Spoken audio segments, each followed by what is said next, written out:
KWT slaying.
Salama family, salama, how y'all doing today? Hope you're blessed and highly favored. So I'm gonna start off talking about a few things, and then I'm gonna put the link in the chat for those who want to join. The way I look at stuff right now, I'm just flabbergasted. Yep, flabbergasted. It's impressive. It is. It's impressive the way the Most High dealing with this. You know, the Most High said He's going to deliver us with outstretched arm. I'm just sitting here watching it.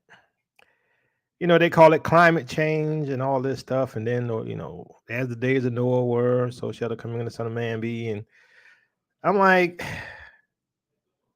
this is interesting. It really is.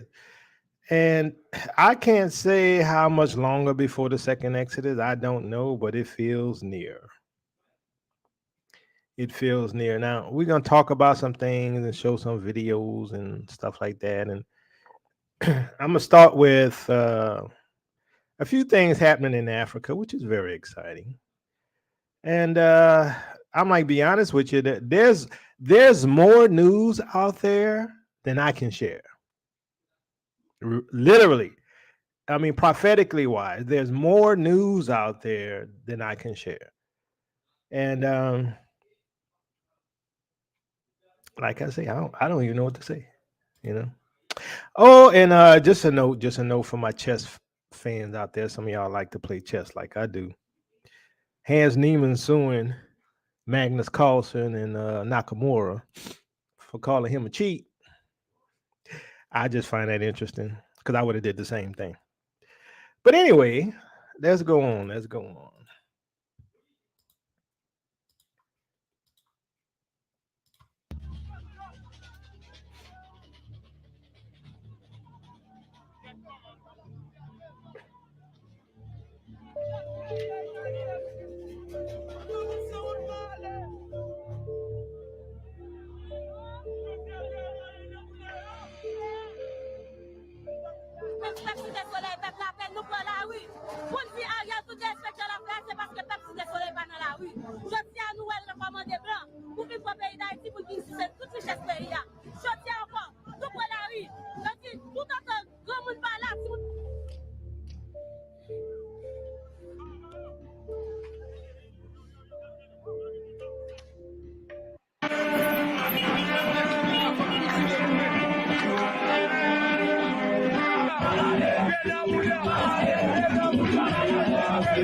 Avec notre Américain, avec la France Canada, nous en pile la vie.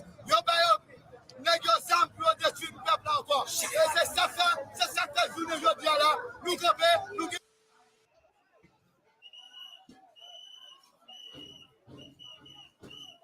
So it was Haiti. Now we're in Burkina Faso.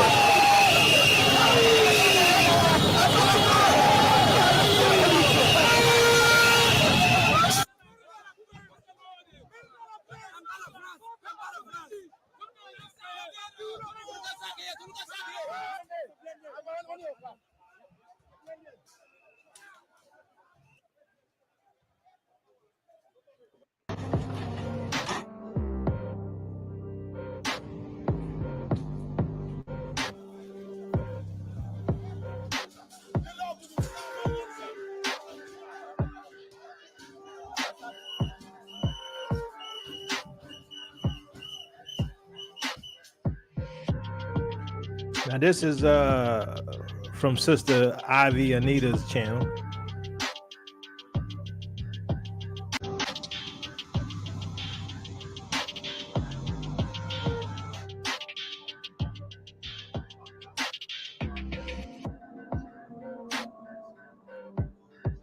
Pas Burkina seulement.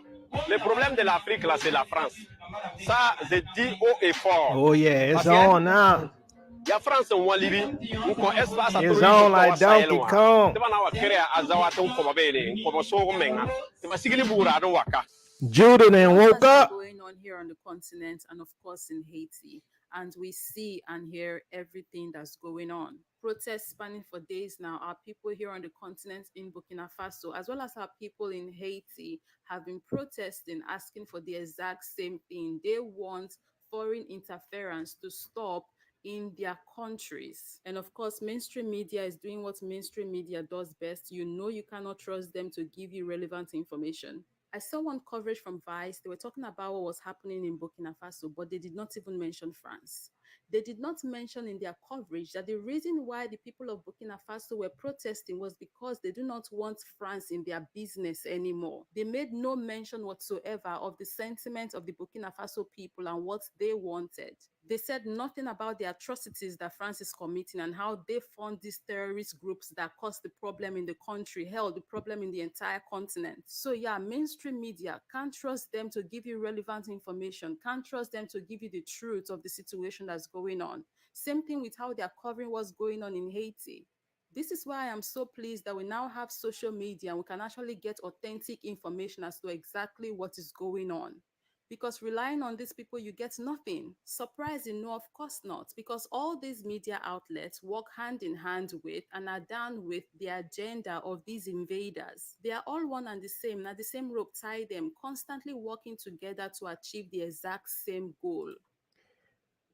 So the question is, y'all can see I watch a lot of chess. See my chess right now. But the question is, what does this have to do with prophecy? Why does it matter? The people who some of y'all call Africans, right? Africa is a continent, and many different people groups are called Africans. But what does it have to do with anything? I'm just like, I'm impressed. I'm impressed because it's just the beginning. I'm really impressed. I really am impressed. Um, Micah 5:8, the remnant of Jacob will be among the nations. Now that's y'all, right? And the diaspora. In the midst of many peoples, like a lion amongst the beasts of the forest, like a young lion among flocks of sheep, which mauls and mingles as it goes, and no one can rescue. Now, understand that this has been happening, Micah 5:8 has been happening in the US for a while, happening around the world for a while, just not getting a lot of play.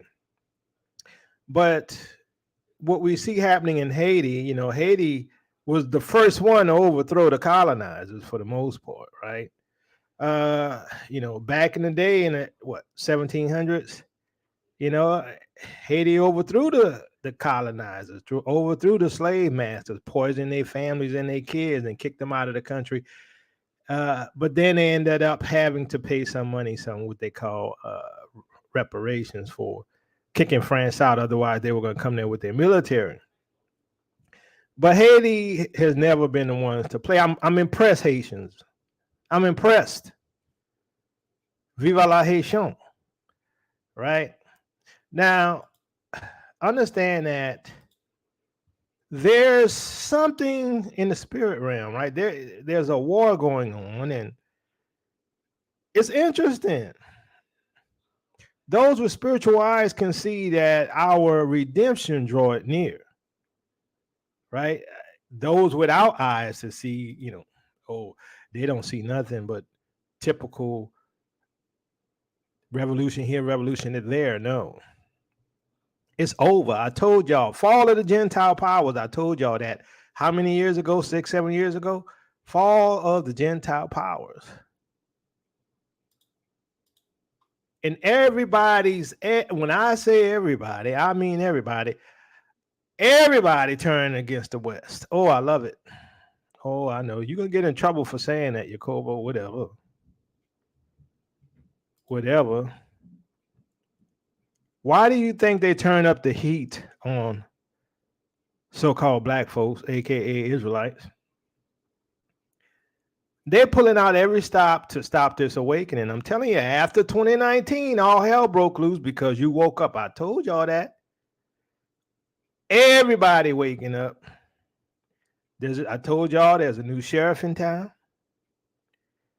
It's going to get bad for a little bit. Told y'all that too. And then we out. That's what I see. Interesting times. But let's see what else happening in the world today. The government of Mali reserves the right to exercise its right to self-defense if France continues to undermine the sovereignty of a country and to undermine its territorial integrity and its national security. This is the statement of the Foreign Affairs Minister of Mali, Abdoulaye Diop. He delivered this statement while standing in the epicenter of the West New York. But what did France do that Mali was compelled to deliver this strong statement? To know, keep watching the video. Hello and welcome to TFI Global Africa, TFI Global's channel especially dedicated to the cradle of humanity. I'm your host Manu. Let's begin with the video report. Abdullah was speaking at the United Nations Security Council where he made the allegations that France was violating his airspace and has delivered arms to Islamist militants. The militants about whom Abdullah is speaking are the same militants France was supposedly fighting within Mali region. France-led G5 Sahel group had 5 countries. The aim of this group was to eliminate the Islamist militants in the Sahel region. France played a significant colonial role in I'm going to pause right there. Bye, Robert J. Don't let the door hit you on your way out. We can continue now. Africa. France was one of the major winners on the continent during the scramble for Africa. With Niger, Mali, Burkina Faso, Guinea, Mauritania, the Ivory Coast, and many more nations, it practically controlled 30 to 40% of Africa. The French military is still present in several of those countries where they used to conduct affairs and ensure that everything was under control. However, mercenary organizations are now used to dominate the regions. France allegedly has its own mercenary force. The group was cleverly referred to as Operation Barkhane to give the impression that it was an operation run by the French military. It is France's largest overseas operation, which requires at least a budget of 600 million euros per year. To combat Islamists and terrorists in the Sahel region, Barkhane was established. G5 Sahel, a group made up of Burkina Faso, Chad, Mali, Mauritania, and Niger, was established for this aim. Mali, however, made the decision to leave the organization when France made the unanimous decision to pull out its troops midway from a mission to combat terrorism, thereby exposing Mali. As the president of Mali indicated, G5 Sahel is failing its purpose of battling and eradicating terrorism from the Sahel region. Mali felt misled and chose to withdraw its support for the G5 Sahel organization. Additionally, there are reports that France's Barkhane worked closely with Islamists to hold their footing in the Sahel region, but the French always refuted the claim. Mali was fully aware of the West's manipulations and understood what their true intentions were. Mali had expelled the remaining French forces as well as the Barkhane group from its country since they were unable to completely eradicate the terrorists that were stationed there. Mali was coerced into giving up the G5 chair rotational position. When France abandoned Mali in the middle of the operations, the situation got even worse. Mali's prime minister criticized France in front of UN, claiming that they had been stabbed at the back when the French military left the nation. Due to everything that happened, Mali left the G5 Sahel and its anti-jihadist force. France, a superpower, a hegemon in the continent of Africa, was perturbed by the behavior of Mali and allegedly decided to directly drop aid to Islamists in the Sahel region. The same groups which the French fought for years are now getting aid from them.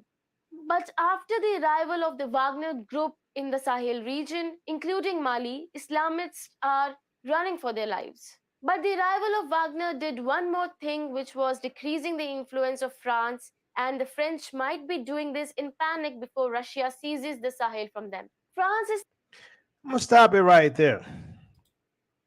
Understand this. This ain't nothing new. If you've been watching this channel for a long time, go watch the videos, follow the Gentile powers and many others. We told you this was coming. So if you're surprised that I'm doing the jig because France is losing its influence, you out your mind. I'm doing the jig. You think something wrong with me because I'm doing the jig because the Western powers are losing their power. You must be out your cotton picking mind. I'm like, okay, what channel you think you've been listening to? That's what I want to know. What channel you think you've been listening to? I told you I'm doing the jig because the Western powers, which is the whore, well, America's really the whore that rides the beast, but it's the Western beast structure. I'm doing the jig. Understand, this denotes the deliverance of the Israelites. Oh, yes, this denotes the deliverance of the Israelites. I know, Robert. I know you got a problem with that because your influence and your white supremacy is gone. It's leaving. You see it. You know it. I know it. I've been warning y'all for how many years now? Oh, Yacoba, you racist. No, I know deliverance when I see it. I know scriptures when I see it. I know judgment when I see it. I didn't warn y'all for how long?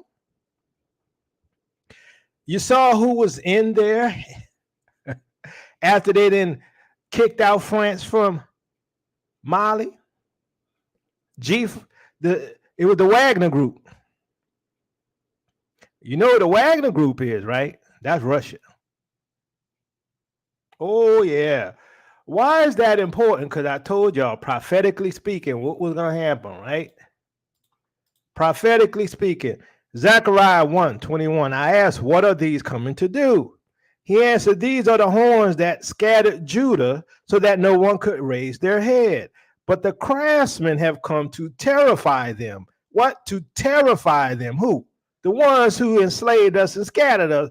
Who coming? The craftsmen are coming to terrify them and throw down these horns. That's their rulership of the nations who lifted up their horns, can we say authority, against the land of Judah to scatter his people. Can I rephrase this for you? Y'all know I like to rephrase, right? I asked, what are these coming to do? He answered, these are the horns, the Western powers that scattered Judah so that no one could raise their head. But the craftsmen, can I say the Russians? But the Russians and their allies have come to terrify them on what? The continent, and throw down their authority of the Gentile, the Western nations, who lifted up their authority against Africa to scatter their people. That's what's happening. That's why I'm doing the jig. Maybe you got it twisted, Robert. Maybe you on the wrong channel, bruh. I've been telling y'all, I'm for my people. I'm for Israel. I'm for our deliverance. I'm for the Yah, and I am excited. Oh, yeah. Oh, yeah.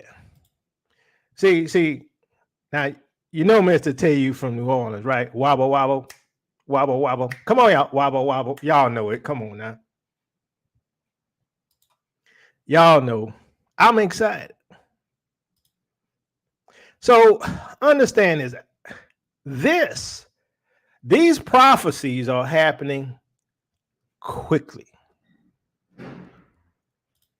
These prophecies are happening quickly. Now, I'm going to put the link out there and we're going to talk about some other things, right?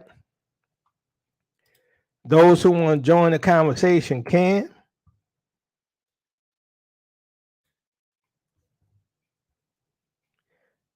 These prophecies are moving real fast. I can't tell you how long we got, but we gonna be leaving. I don't know when, but we gonna be leaving. Now, as I said, I told y'all, look, Gentiles, I didn't told y'all. I didn't stutter. I didn't pause. I didn't say, oh, let me sugarcoat it for you so it go down real easy. I didn't told y'all for several years now what's coming. I didn't warn y'all what's coming, did I not? Yes or no? Hold on. Let me ask the family. Family, did I not warn them? Yes or no? Give me a 1 if I warned them about what was coming. Yes or no? Give me a 2 if you don't know what I'm talking about, and I ain't never said nothing about this. That's all I want to know. I just want to know. I've been warning for how many years now? Is here? Brother Oral. Rojo. Yes, brother Yakoba. You've been warning. You have been warning for certain. You excited, Brother Oral? I get goosebumps. I can't sleep at night. And, the Most High has an amazing way of warning his people, because I've been getting dreams about chaos all around for several years now. So it's good to finally make sense of the whole process, because before I bumped into your channel and a couple of other people that really opened my eyes to what's going on, I knew something bad was coming. I just didn't know how to explain. I didn't even know I was actually part of the people. So it is exciting. It's a little bit scary, but also it's very exciting. I feel the same way. I mean, it's a little like overwhelming, to be honest with you. You see the prophets, Yeah. So yeah, I agree. Rojo, welcome. Shalom, brother. Shalom, Aratasuse and Siemi and Shalom. Hey, check this out, Yakoba. And maybe it's just me, so work with me. I kind of think kind of weird, like. But have you noticed with everything that's going on, do you kind of get this, I don't know, image of these preppers and sometimes even these mainstream news outlets or whoever trying to inform people of what's going on over there, but yet they're kind of cutting their eyes over at Israel FBA to see how we're going to respond to it? I don't know. It's. Have you ever seen that movie Gran Turismo with No. Clint Eastwood? No. Okay. Well, anyway, at the end of it, they're having a funeral and the dad dies, and he had brought together this Asian family along with his family. They're both sitting on separate sides of the church at his funeral, and his family, which are the white folks, they're crying, but they're kind of like, cutting their eyes over at the Asians. And now I know that's very loosely related to what we go through, what I'm talking about with this, but it seems like they are wanting us as Israel, particularly as Judah, to join with them for peace and for prayer, and we're to just save not this doing country? it. Yeah, pretty much. Yeah. Yeah. They must got it twisted. This country our enemy. I'm sorry. Are we supposed to walk in the delusion when y'all shoot us down in the streets? I'm just asking. Well, because this is your channel, I'm a guest on your stage. Yeah. I typically don't have filters when I talk, especially about this country or this system. So I'm going to keep everything PG-13. I appreciate it. I don't want to get shut down. but I don't give. I give the apex of the peace sign to whatever they're talking about, as far as us saving the country, us unifying, showing solidarity. I mean, you want peace? Well, take the high point of the peace sign. The index finger's broken at the moment. Yeah, and you know what? I mean, be honest with you. Look, I'm gonna be honest. I am praying for this country. Psalms 191. What is it? Psalms 191. I think it was. Lord, judge my enemies. Let his father. Let the child be a. How does it go? An orphan. Right. I'm praying for it. Sister Millie, welcome. Unmute yourself. You can unmute yourself. You got to click the mute button right there. It's right at the bottom of the screen, right underneath the screen. It says mute or unmute. Okay, I guess you'll come back in. Yeah, she actually died until he hung up. But Brother Yacoba, did you get a chance to take a look at that video I sent you today? Which one was it?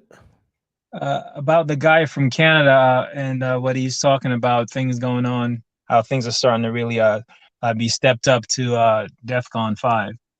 Oh no, I didn't see it. Put it. Yeah, Send when it in when I private chat. okay okay. All right, thank Sister Millie. Oh. Welcome. Hello, How you doing? I hear you now. I'm good. How are you? Blessed and highly favored. Yeah, Psalm 109. That's it. Thank you, Papa Smurf. Thank you, Brother Keek. Go ahead, Sister Millie.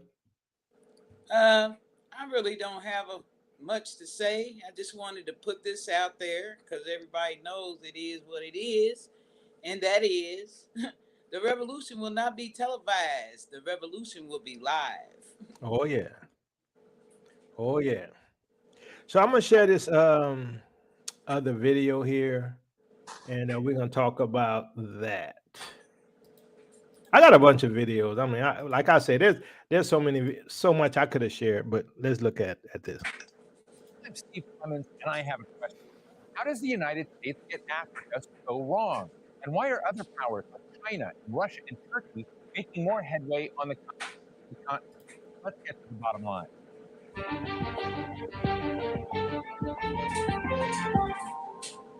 No one can blame Africans for assuming the rest of the world has very little interest in their continent, but maybe for extracting natural resources like gold and oil, or buying weapons and counterterrorism.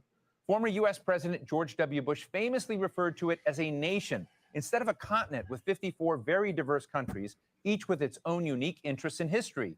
President Trump had awful things to say about Africa, and we're not going to repeat them here. The West simply hasn't updated its views on Africa for centuries. Either it's a place for global competition between the great powers, or it's in need of Christian evangelism, or it needs help with food and medicine.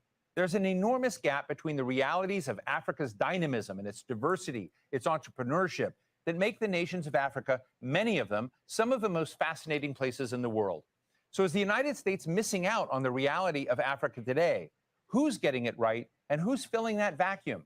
Today, we're talking with Zainab Usman, Senior Fellow and Director of the Africa Program at the Carnegie Endowment for International Peace, and previously at the World Bank, and Yinka Adegoke, a veteran journalist who's been covering innovation in Africa for a long time for Reuters, Quartz, and more recently Semaphore, where he is the Africa editor, and I'm also editor-at-large, so he's a colleague. Zainab, let me start with you and just ask, how outdated is America's conception and engagement with Africa as a continent? The perceptions of Africa and the US are very much outdated, and I would say that they are stuck in the 20th century for the most part. You find this across various levels of American society. So overall, Africa is seen as a humanitarian case racked by conflict, by corruption, by terrorism, and in need of aid, as you mentioned in your introduction. All of these things are true. The problem is that they are incomplete. They present an incomplete picture of where African countries are today. So within the American government, things are starting to shift, but overall, Africa is seen as a humanitarian backwater that is not central to US strategic priorities. As you have in the case of Europe, you can see with the war in Ukraine, all of the billions of dollars that Ukraine and even other European countries have received, or in the case of parts of Asia. So Africa is not seen as core to US strategic priorities. President Biden has not visited Africa since he assumed office over a year ago, although he has visited Europe, he has visited the Middle East. We saw the trip to Saudi Arabia, right? President Trump never visited Africa and called Africa, used very colorful language to describe Africa. I mean, just want to say he used abhorrent language to describe Africa. Abhorrent language, absolutely. Yeah. At the level of economic engagement, investments, and trade, we're also seeing that the numbers are really declining.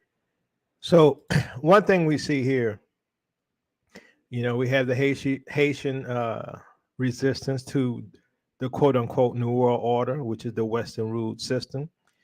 We have Mali, right, resisting the French, which is part of the Western New World Order system. And now what we're having is, and I could go on, like I said, I have so much stuff that this show could last all day. Like for instance, even Ghana is changing their currency, which is called the cedi, gold back, right? Moving away from the US dollar. America's being abandoned. The West is being abandoned. Their need for energy, they can't just take it from Russia like they do everyone else. I'm just saying, when you look at what's happening, they will call it chaos. And in a sense, it is. But it's the fall of the Gentile power, just like I said, right? The Bible says, right, that blindness in part came to Israel to what? The fullness of the Gentiles come in. We're at that stage. It's time for judgment. I told them that. They thought I was lying. They thought I was exaggerating. Whose side do you think I'm on? I'm asking the Gentiles. Whose side do you think I'm on? Am I going to be on the Gentile side, or am I going to be on for the Yah side? Am I going to be on the Gentile side, or am I going to be on my people's side? I'm just asking, because if you got it twisted, I'm making it clear whose side I'm on, because some of y'all got it twisted. Now, do I want y'all saved? Yes, I do. I didn't told y'all what you got to do. I didn't told y'all how y'all need to repent. Don't get it twisted. I'm not confusing. I don't mix my words. All right. Panel, what do you all think about this with Africa? The whole thing with Haiti, the whole thing with Mali, the resistance against France over and over. And we're going to talk more about this. I'm like, it's just so much. Let me go with Fast Nickel since he just got here. How you doing, Fast Nickel? Welcome back. Hi, Jacoba. Nice to be here. So I have two pieces on that. So my belief is Africa is the wilderness that you speak of, and that is why there's always been this negativity towards Africa, because they don't want to draw attention to Africa the same way the minute you talk about the Jews, they call you anti-Semitic, because if they address it, now they have to say, okay, if those people aren't the people, then who are? And now the focus is back on the African American, and they don't want that.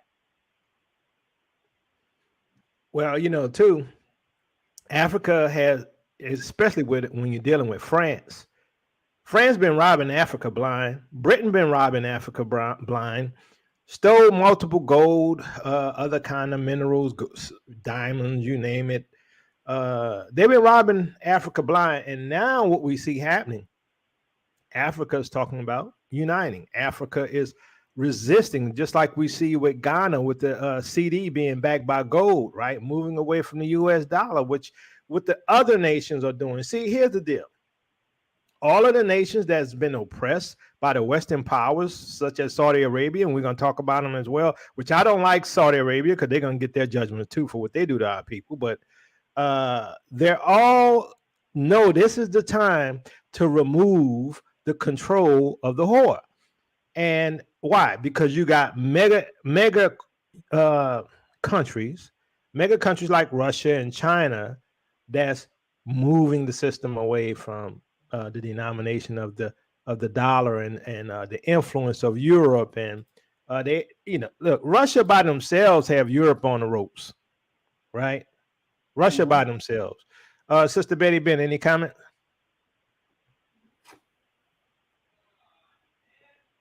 You have to. Thank you for having me on, Minister Jacoba. All blessings and praises to the Most High, to the panel tonight.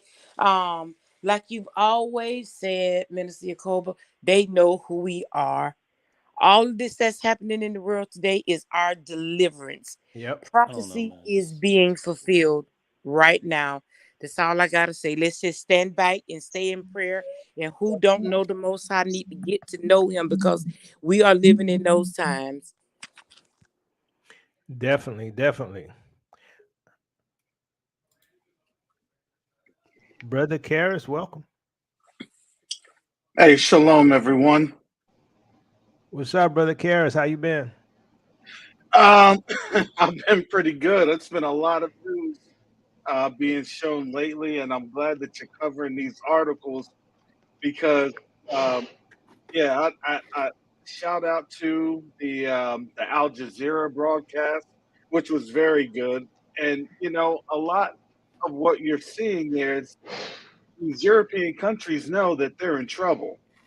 They're having to go down to the continent. They're getting kicked out.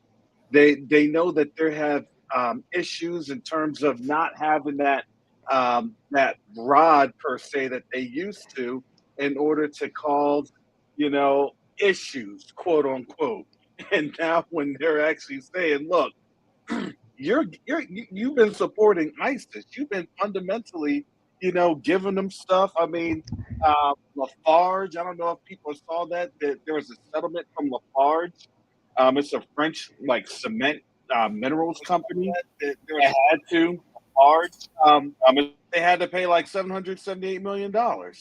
So I'm not sure the veracity of it, but it seems as though that's legitimate. But it also calls into question, these nations know that there's some bad actors and bad dealers, and now it's like all of a sudden these African nations have started to just wake up all at once, which is great because now they're seeing it. But the bad thing is that winter is coming. So this is like the worst Game of Thrones episode that they can really have ever possibly imagined. So Brother Kerry, let me ask you a question. Was I sort of unclear what was coming for the Gentile nations all these years? Because apparently the guy Robert must have thought I was unclear because what's happening is what I say was going to happen, right? I mean, you've been here from the beginning. Well, they're getting their feelings hurt, right? Because they see everything happening, and really they don't have a safe space or a timeout corner because these judgments are just hitting them too fast. It's like, look, China done got you the 1-2. You turn around, Russia done hit you with the 1-2. You turn around, India saying, not today. You try to go and cry on a shoulder of an Arab, UAE, and Saudi Arabia, like, don't bring that stuff on over here. And you got Russia flying Iranian drones like they're kites. Yeah, exactly. Brother Damon, how's it going? Unmute yourself. Unmute yourself. I should know that. Shalom, blessings, blessings. How's it going? It's going well, man. I've been following the channel for years now, and I've been like, how's that going to happen? How's it going to happen? It's literally taking place right before our eyes, and it's wild, ain't it? It's just like, wow, I cannot believe this stuff is unfolding like that. My whole thing is that's why the new carve up of Africa, as far as China not buying up, but getting possession of different continents, different things in Africa, as far as building roads and building streets and building schools. I wonder if that's going to affect anything about us leaving and going over there. That's my only concern. But it is very amazing how everything is just unraveling, like you said, 3 years ago. You guys should go back and watch a lot of those videos and stuff that he was saying. And I was just trying to picture it in my head, and now here it is coming to fruition. It's amazing. Brother Michael Israel, how's it going? Shalom, Brother Kobe. How y'all doing on the panel?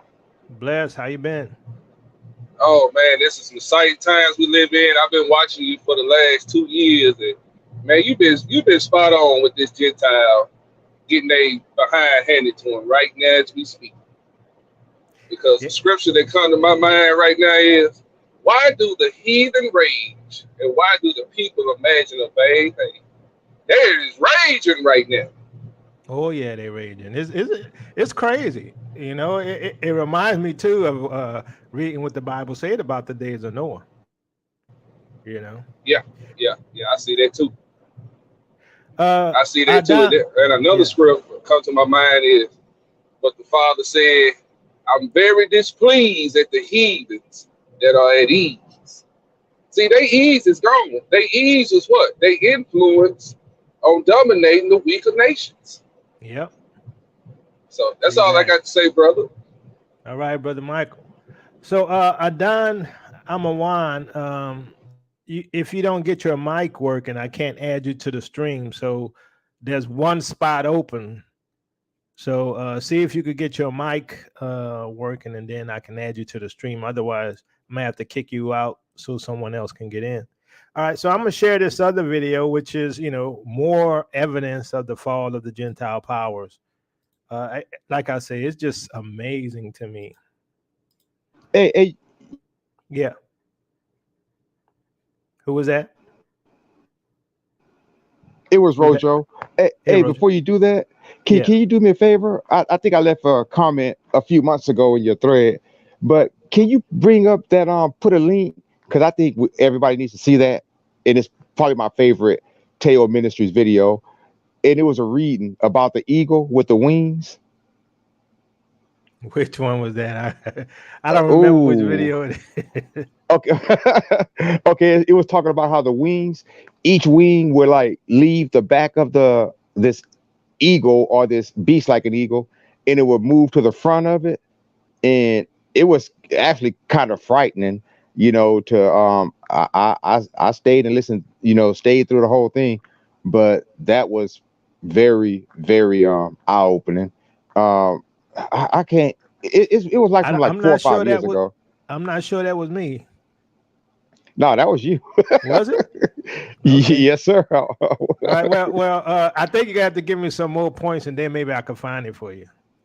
All right. I'll do that later. All right. Okay. All right. So let's listen to this right quick. Welcome to Channel BP Moments. Today's topic: de-dollarization exploded globally. 40 countries refuse to use US dollar. Recently, the Federal Reserve has been raising interest rates and the dollar index has been moving higher, reaching 114 last week, a new high in nearly 20 years. US dollar has used its global dominance to raise interest rates recklessly and deliberately direct the flow of capital, making countries around the world increasingly dissatisfied. De-dollarization has become a common demand of many countries, which has led to the dollar's global dominance is declining. Earlier, India's central bank followed Russia's example and introduced a rupee settlement mechanism, which took effect immediately. The Kremlin has also said that Russia and Iran will drop the dollar in bilateral transactions. Even Australia, which has been following the US in recent years, has historically settled a batch of iron ore using the yuan. And the US Treasury recently released a report showing that the two major debtors of the US dollar are also continuing to sell off US debt. All signs seem to point to a general trend of global de-dollarization, which is accelerating. Past history shows that the longest a currency has held a global leadership position is generally about 100 years. And the dollar has been the world's reserve currency for more than 100 years, and it seems that the time has come to give way. Goldman Sachs has found through extensive research that the challenges now facing the dollar are very similar to those faced when the pound was lost to the world. The hyperinflation currently experienced by the US has led to a rapid shrinkage in the purchasing power and value of the US dollar, and given that the US now has $3.1 trillion in debt, there is a risk of a future default. In addition, some experts say that some of the financial restrictions imposed by the US using the monopoly channel of the US dollar will eventually weaken the dollar's position. Moreover, the US economy is slowing down and is likely to fall into recession. In the past, the strong position of the dollar was based on the strong US economy, and once the US economy declines, the dollar's position is bound to be dragged down. To further sanction Russia, the US and its allies announced the exclusion of several Russian banks from the Society for Worldwide Interbank Financial Telecommunication System and froze Russia's foreign exchange reserves. This has forced other countries to rethink the security of their payment systems and foreign exchange reserves. Many countries believe that in such a context, they must not put the economic power in the hands of the United States, and must take the initiative to explore the path of de-dollarization, otherwise their own country may be the next Russia. What are the specific aspects of de-dollarization? First, many countries continue to sell US debt. Because the US dollar is the world's currency, countries around the world have a large amount of US debt in their foreign exchange reserves. But since this year, a number of large holders of US debt have sold off a large amount of US debt in their hands.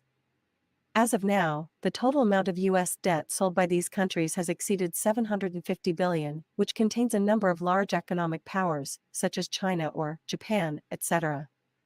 The figure of $750 billion sounds a lot, but it is only a very small part of the overall issuance figure of the United States.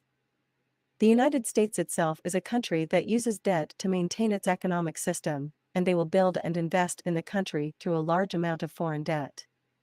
This model has some advantages, but it also has major drawbacks. Raising the I'm going to pause it right there. Well, stop it right there. So as you can see, there's a de-dollarization, which means that the economy is going down, which really is the power, right? The power base. Because two things that keep America in power, right, is monetary system and its military, and both are being challenged. And so if you're following the news, like I said, Ghana has a CD backed by gold, which devalues the dollar. Zimbabwe, their currency is now backed by a gold coin, which devalues the dollar. Let's talk about the oil backing of the dollar. That's being removed. America is declining. What's your thoughts on this? Let me get Brother Karras. What does this mean to you, Brother Karras? It means to me simply that they're going to do a replay of 1997 with Little Kim, The Locks, and DMX talking about money, power, and respect. And none of that is happening for the U.S. anymore. And this is something that who would have thought about this 2 years ago, 3 years ago? And just seeing it right now, you understand, look, it's not just us. I'm looking at Chantel Smith in the chat. Shout out to Sister Chantel. London's going through it. That's why they sacked or they fired, sacked in their terms. But they fired their prime minister because they were trying to borrow too much and do all this other stuff because it's not there. And if you don't have the money there, then guess what? Your power's gone. And then when your power's gone, nobody's respecting you. They're just looking at you like a cheap hooker, like, yo, I'm done with you. Yeah. And that's what they're look, I mean, you had that with not just Saudi Arabia, but UAE when Prince I think like Ben Nibin, I believe is his name, the Prime Minister of UAE. He had a coat put on his shoulders by Putin. If you understand the culture, especially in the Arab culture, and what this was saying was, a lot of the Emiratis, they said that they were cheering that because here's the thing. They know this. Iran will listen to Putin, and he will shut everything down with the beef between Iran and the Emiratis in the Gulf Coast, in those Gulf states, like that. So when he put his coat over that prince, the prime minister, do you understand that's a sign of protection? Like, I got your back. I got you covered. I've got you taken care of. Yeah. And now you literally just had Qatar say the same thing, like, we're not going to be negotiating with you all. Do you know how big that is to for Europe? That's natural gas. That's liquid natural gas. That's like somebody going to their petroleum folks. You know those folks back in the country. You know what I'm talking about. They had you get your little petroleum gas, you get your gas filled up for the winter. Well, then that person comes on out and it's like, we ain't gonna fill up your tank no more. You're done. It's about to be 32 degrees consistently for these next, 4 or 5 months. And you're telling me that you're not gonna fill up my gas? Exactly. And that's the same, yeah, that's exactly what we're saying. Oh, you want to talk to the person? Well, that's the same person that you're beefing with. Yeah, I'm running with that. That's my homie right there. That's, you know what I'm saying? It's like, what? So now you saw Greece was like, "Nah, we got to survive." Greece, the prime minister for Greece, literally said, "Yo, I'm siding with Russia just because I got to survive." Yep. You know, Yep. like these are all within 48 hours of each other. This is real news. It's happening So- very fast, It's isn't so it? quick. Yeah, Yep. it's so quick. It's like your head is burning. It's like, well, that one jumped ship. That one jumped ship. Yeah. I'm out. But It's like, but I'm what the folding, scripture I'm say? The 10 gonna hate the whore, right? Wow. Let me see what T3 and me gotta say. T3 and me, welcome. How's it going? Shalom, shalom. Hey, Sister Siobhan, how Minister, you been? I've been good. I've been good. It's been a minute since I was able to jump on here, but I've been following behind the scenes, and man, there's so much going on. My head is spinning. It's fast, ain't it? Man, it's like I can hardly keep up. There's so much going on. So Sister Siobhan, what do you think of the fact that some people wondering why Black folks, aka the Israelites, Negroes, sort of very interested in what we're seeing because they think we're Americans and that we should be all for America. What do you think about that? I mean, I think that that's foolishness and naivete for them to think that, because when we were getting our behinds whooped in the streets and the police were harassing us and we were telling them that they were doing these nefarious things and that it was turning into a police state, no one cared, Yep. but now that it's happening to them, we're all supposed to lock arms and join And in resist, forces, right? and this isn't about racism. This Yeah. is, we're all in this fight together now all of a sudden. Yep. I had one guy on Facebook I'm not say, falling for that. yeah, there was one guy on Facebook say, the problem is that we allow them to cause division, and God is not about division. And I gave him that scripture about Yeshua saying, I ain't come to bring peace, but I came to bring the division. I'm like, y'all's totally contrary to the scriptures. Yeah. Everything they say is contrary to the scriptures. I wonder if they've even read the Bible at this point. That's what I wonder. So I'm going to share this because our brother Karis had brought this up, which is another fall of the Gentile powers, right? Like I said, there's just so much going on. Right. On September the 26th, the UK's economy, the 6th largest in the world, completely collapsed. And right now, the country is sitting on the verge of a very sinister crisis. But how could this happen? Just 15 years ago, and the UK was one of the world's strongest economies. But right now, the country is in a severe economic crisis. The country has doubled its debts, winter blackouts are looming, the currency is crashing, and now 3/4 of British pubs face permanent closure, which is why the government is now preparing police for a breakdown in public order caused by this economic crisis. The catalyst for all of this came after an announcement from the new UK government to borrow even more billions, which sent the market spiraling out of control. This has come amidst talks of the global economy falling into a historic recession, with major banks like Deutsche Bank and Morgan Stanley rumored to now also be on the brink of collapse, and the UK is certainly feeling the brunt of this recession. You see, the country's inflation rate has gone up over 10% this year, the highest in over 40 years. And on top of this, the UK is the only G7 country to never recover economically from COVID. And so with the government borrowing yet even more money, people finally lost all confidence that the UK could ever pay this back, causing the British pound to be valued at $1.03, its lowest ever value against the dollar. This was such a big drop that it resulted in UK citizens losing 5% of their total savings in a single day. And with the cost of living and energy crisis, the war with Russia, Brexit, constant leadership changes, rising crime rates, skyrocketing house prices, and huge debts from the virus, and a crash couldn't come at any worse a time. So then the question is, how could such disaster happen? And what's coming next for the UK? Well, to understand what's going to come next, we first need to look at what's been happening in the UK over the last decade. You see, back in 2007, if you were to look at economic reports on the UK's future, everything seemed perfect, with an LNG investment strategist, James Carrick, predicting the UK's GDP would steadily grow by 3% a year. And in the same year, the pound was worth $2.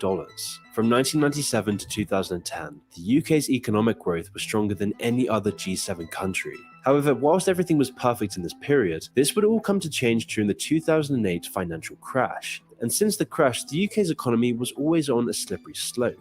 Because in the following years after the crash, it took the UK's economy 5 years to return to its previous size back in 2007. And to give some context of how damaging this recession truly was to the UK, debt before the recession was 41.5% of the country's GDP, and just 5 years later, this debt would double to 83.2%, and in 2022, this figure now stands at 98.6%. As a result of this, high taxes were introduced, as well as big cuts to public services as the UK fell into austerity, which in simpler terms means that public funding for police, healthcare, etc. would be drastically cut, while taxes were increased. On the surface, these austerity measures did seem to improve the UK's economy. However, the debt levels were still out of control, and with this came rising inflation, which caused living costs to dramatically rise, all while national wages stagnated across the country. This means that there has gradually been less and less disposable income for the average Brit, and with a huge influx of migrants and oligarchs buying up homes, it wouldn't take long for home ownership to be a right only reserved for the rich, causing economic phenomena, with things like poor doors becoming more and more common in London, and people even renting out their own cupboards under the stairs for 500 quid a month. It was these sorts of things that caused the UK to be very resentful of the government that seemed to be doing nothing to stop the average Brit becoming poorer. That people have absolutely no faith in. They don't believe they will grow the economy, they don't believe they are sustainable, and the consequences of this, if you've got a mortgage, a job, you buy food, any goods and services, this country is poorer and life is harder for everyone. However, this country is poorer and life is harder for everyone. Once again, Tell Ministries ahead of the game. Warned you years in advance. Y'all didn't listen. Warned you again. You didn't listen. Now it's here. UK is failing. The US is going to be failing. Every Western nation, everyone who had a hand in the slave trade is going to be failing. Panel, what are your thoughts on it? Anybody? Well, I could just say I'm feeling like McDonald's. I'm loving it because I was having a discussion. I was having a discussion with someone a couple of weeks ago. Hold on. Can you mute your mic? I'm sorry. No. Okay. All right, Brother Rojo. And I was having a discussion with somebody, and it was a Gentile a few weeks ago, and we were talking about the state of everything that's going on, and how he was so happy that it hadn't touched America yet. And I said, actually, it has. And he kind of like gave some like an aggressive pushback. No, it hasn't. Look at what I say, look, no matter what you choose not to see, don't mean that it's not there. Just because you put a burlap sack over your head, and you see a fire coming, don't mean you won't get burned. I said, and the thing about it, us that come from the bloodline of Judah, that had ancestors that walked off these slavery plantations in this country, we're built for this. He said, well, we're built for this too. My family, I come from a military background and blah, blah, blah. And I say, dude, 2 years ago, y'all couldn't even withstand a 90-day lockdown. So don't tell me what you're built for. I said, just go ahead and either join ranks with us, under us, or stay in your pride and fall with everything else. I land there. See, they didn't think that our prayers were going to be answered. We told y'all we was praying Psalm 109. We told y'all that, but here we go. Anyone else? Any comments before I go to the next video? It's been happening so yes, long. I was Okay. and my apologies again, because I thought I remuted myself because I unmuted myself to say something and then got distracted with family and eating and all that wonderful stuff. But what I wanted to say is that here's the thing. America's been on life support for quite some time now, because I've had people telling me from the financial side of what things were going to be, because a friend of mine told me about 5 years ago that the world was going to be moving away from the petrodollars. So people knew it was coming, and they were going to go back to currencies that were backed by gold. It's just wonderful now to be able to put everything together with our liberation from this slave system, because, ladies and gentlemen, believe it or not, we are still in our captivity. So Yep. it's really, really good to finally see how all this stuff is making sense. But no, America's been on life support. It's already dead. It's just they're trying to keep it alive with the machines right now. That's all I have to say. All right. I think someone else has something to say as well. And I was just saying that they cannot fathom this because they've been on top. They've been in a certain position for so long. So they cannot even fathom this happen. And then the second thing is they're going to try to hide it. That's why you got to go to these other news channels. They're not going to put that on CNN. Yeah. They're not going to put that on Fox, right? You got these off channels, to get the real news. So, Brother Damon, are we wrong for being excited for this? What you think? No, I don't think we're wrong for being excited, but it's like the hardening of the heart with Pharaoh's story. You know what I mean? And Pharaoh hardened his heart, and Pharaoh hardened his heart, and that selective empathy is just like a slap in our face. I always talk about selective empathy, So That's I don't true. think so. Brother Keith, well, Hi. So first of all, thank you so much for your ministry over the years. I mean, you called it like years ago. It's obvious now that it's coming to pass, but you called it years ago, and that's great. Some people are being caught off guard, but luckily, for those of us who have been following like channels like yours, we're not. We see it unfolding, and it's very obvious to us. So that has a number of benefits. So thank you for your ministry. I'll be honest with you. As I watch what's happening, I'm happy. Yeah. I'm sorry. Like I do like a happy dance in my heart. I don't do it like actually do it because I'll look kind of weird. I'm pretty tall, so that'll look weird. But in my heart, I do a happy dance. Now people say, now why would you be happy that this is happening and people will suffer? That's true. But here's why I'm happy. It's justice. Yep, exactly. The Most High is an Elohim of justice, and it's always interesting when people say stuff like that to me, like why are you so happy? I said, wait a minute. When people see like the police shoot an unarmed black person in the streets, and then they get off the hook, and there are either no charges or they are acquitted. The people they get mad and they riot and they burn stuff. They say no justice, no peace. Wait a minute. When you consider how everything has transpired with his people, with the Most High's people, with true Israel, what we've been through, what they've done to us, this is the Most High giving us justice. So if you, so if you like justice, you should like what's going on. You should, because it validates The scriptures, the right? word of right this right like so that for those who like me grew up in the church before I was awakened. I grew up in the church, and people say they believe in I called him God then, but they say they believe in God, they say they believe in the Most High, but do you really? If you believe what you actually read in the scripture, you should know that this is going to happen because the Most High said it would. Once you know who the real characters are, once you know who Israel is, once you know what the beast system is, you should be happy because it validates your faith. This validates my faith for my entire life. I already believe in the Most High anyway, so my faith is unshakable in that sense. But this is something tangible, so it validates everything. This God that we believe in, it validates everything. So I'm happy about it. I thank the Most High that He is just, that He cares enough about His people to punish or to begin the process of punishing those who have wronged us. We are not strong enough to do it. He's doing it with His hand in His own way.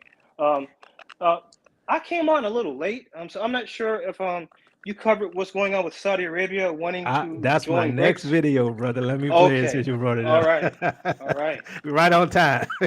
All right. Sister Shaw, how you doing, my sister? We've been in Jacob's trouble.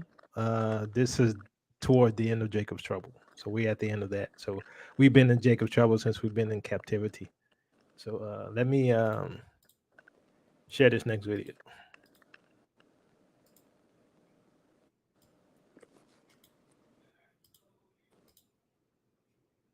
And here's another battle that the West is fighting, a battle of narratives, a battle to win new allies, only that it is failing miserably at this. Forget new allies. Even old friends of the West are ditching it, like Saudi Arabia. First, it refused to ramp up oil production for the European Union. And now it wants to be a part of BRICS, a bloc of 5 major emerging economies, including China and Russia. The president of South Africa says Riyadh is interested in joining this bloc. Why? Our next report telling you.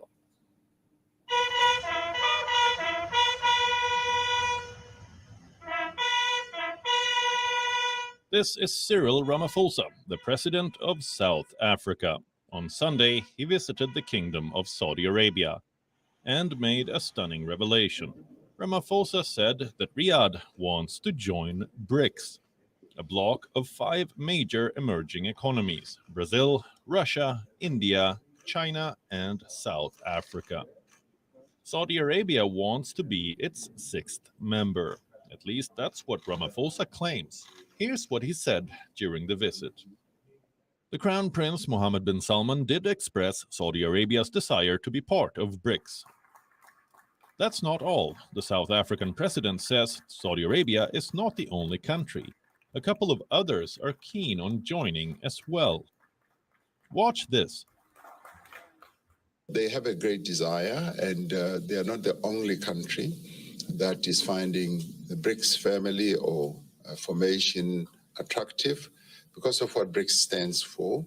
And so we did say to them, the BRICS nations are going to be meeting in a summit next year under the chairship of South Africa, in South Africa. And the matter is going to be under consideration. And already a number of countries or nations have been making approaches to each of the BRICS members, and we've given them the same answer, that it will be discussed by the BRICS partners themselves, 5 of them, and thereafter a decision will be made. So how does one perceive this? Why are so many countries keen on joining BRICS? And what about the Saudis? What's their intention? To answer this, we'll first have to understand the purpose of BRICS. It was established to serve as an alternative to Western blocs, to counter their hegemony in geopolitics and the global economy. So, is Riyadh's bid to join BRICS an attempt to disassociate itself from the West? It surely seems like it, because Saudi Arabia's relations with Washington have hit a new low. Look at some recent developments. OPEC Plus has refused Biden's request to ramp up oil production. It then snubbed Biden's threats with a sharply worded statement. Then, as if to rub salt on injury, an American citizen has been sentenced to 16 years in prison in the kingdom. This was followed by another snub. Saudi Arabia did not extend an invitation to American officials for an investment conference scheduled for later this month. And now Saudi Arabia wants to join BRICS. It all seems to be part of a strategy. Saudi Arabia's push to decouple itself from the United States and ultimately the West. Bureau Report, We On, World is. Do y'all know what that means? That Saudi Arabia wants to decouple from the West? Do you understand that the US dollar is a petrodollar, which was backed by, or created really, and being backed by Saudi Arabia since the 1970s, right? Which made the dollar the preeminent currency or reserve currency of the world. That Saudi Arabia, who made all this money with the West, with the United States, is now saying there's another sheriff in town. We want to roll with them. It's over. It's over. What's y'all thought, panels? Anybody? Yeah, let me take this. Saudi Arabia is in the Middle East. That is our oil bank. I don't think people truly understand how big that is. Number one, the moment that they had the formal declaration of joining BRICS and that they signed, that's instant war. That's instant war. But it's funny because, you know, I'm gonna reference this to a Jet Li movie back in the day called Kiss of the Dragon. All right, and this is like the last scene of the movie, and he said, Johnny, I'm gonna shoot you. But Johnny, was the Chinese guy, And he said, yes, but by the time that you aim that gun and squeeze the trigger, I'm already going to place a needle in the back of you to where you'll have been paralyzed and all your blood will rush up to your head and come out your eyes and come out your nose and your mouth and your throat. And you're gonna die a gruesome death. And so the man, it was a white guy, took his shot. The Chinese guy got grazed, but the man still got that kiss of the dragon and got paralyzed, and then he died a gruesome death. And so I kind of look at that because it's like China's already doing everything before anything gets declared or anything gets popped off, because they're already going through their little proxy countries. And so, I don't even know what was on, I think Netflix or something, but I had to watch it. It's a good movie. I remember that movie. You know what I'm talking about? Yeah. Shout out to Jet Li fans on out here. But I was like, why did this movie come on? I said, oh yeah, they're trying to show how they done killed the West before the West even knows that they dead. Say, Brother Kaz, I like the one. Yeah. You not mine. Yes. I'm not yours. You mine. Yeah. Oh yeah. Oh man. Well, may I say, when Kissinger under Nixon made the agreement with Saudi to force everybody to use the U.S. dollar, it forced countries to have U.S. dollars in their reserves. Now that is no longer the case, all these countries are going to start flooding those dollars back to the U.S. Treasury, which is what's going to kill the dollar. Yeah, which is why they're already talking about going to the CBDC, because they know it's over. The betrayal of the whore. Yep. But those, and you can see from my Bitcoin hack, those that don't know any better, a CBDC, all it is a digital version of the current dollar. Don't let people fool you. It's not cryptocurrency. There's a difference. Yeah. Here's my theory on it. This is a theory, y'all. No financial advice. I just have a theory. I could be wrong. Don't take advice from me, because I'm not good when it comes to cash and making money. But my theory is that the USDC, since it's which is a stable digital coin, a crypto coin, is backed, backed by certain resources, right? That's why they call it a stable coin. I think the stable coin is going to end up being that de facto CBDC. That's my theory, because the ones who own USDC is BlackRock. And BlackRock, they pretty much, along with certain other major corporations, are the ones who own this country, right? And they're invested in every single corporation that's making money. They're on the board of directors and everything. So right. That's my theory.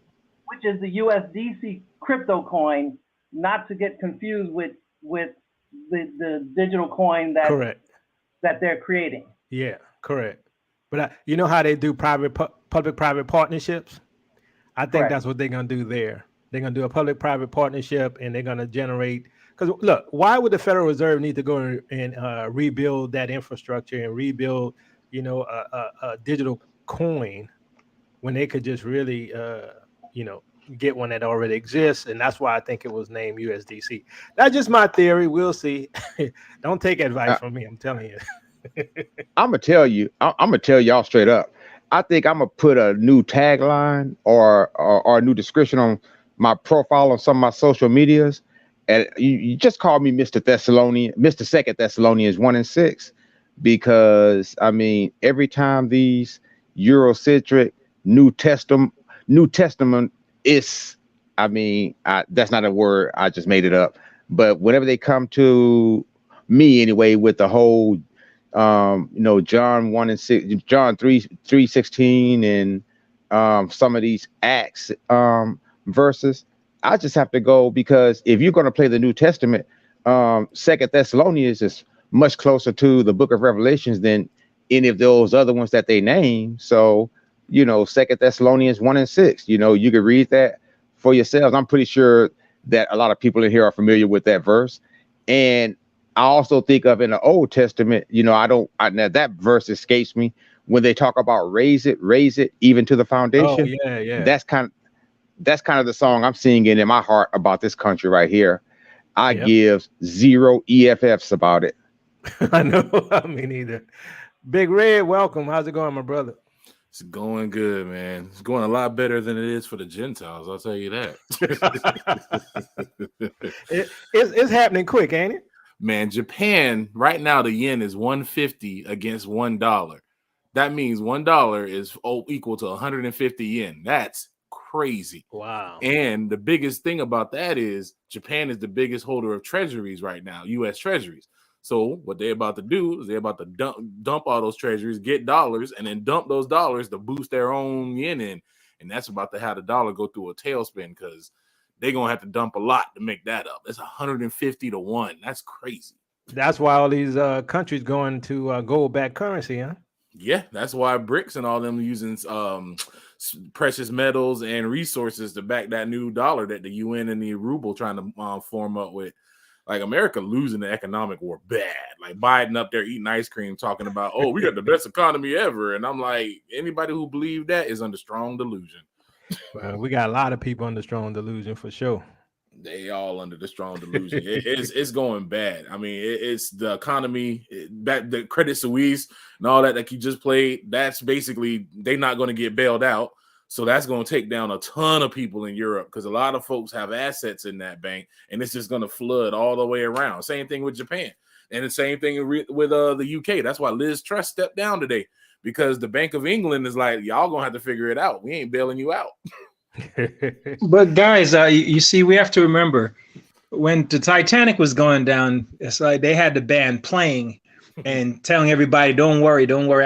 Every time I get on this chat, I think of that Curtis Mayfield song that says, "Don't worry." Nixon telling everybody, "Don't worry, don't worry." I forgot the name of that song. You old heads know the one I'm talking about. But the fact is this: they are trying to keep everybody. They're keeping everybody asleep.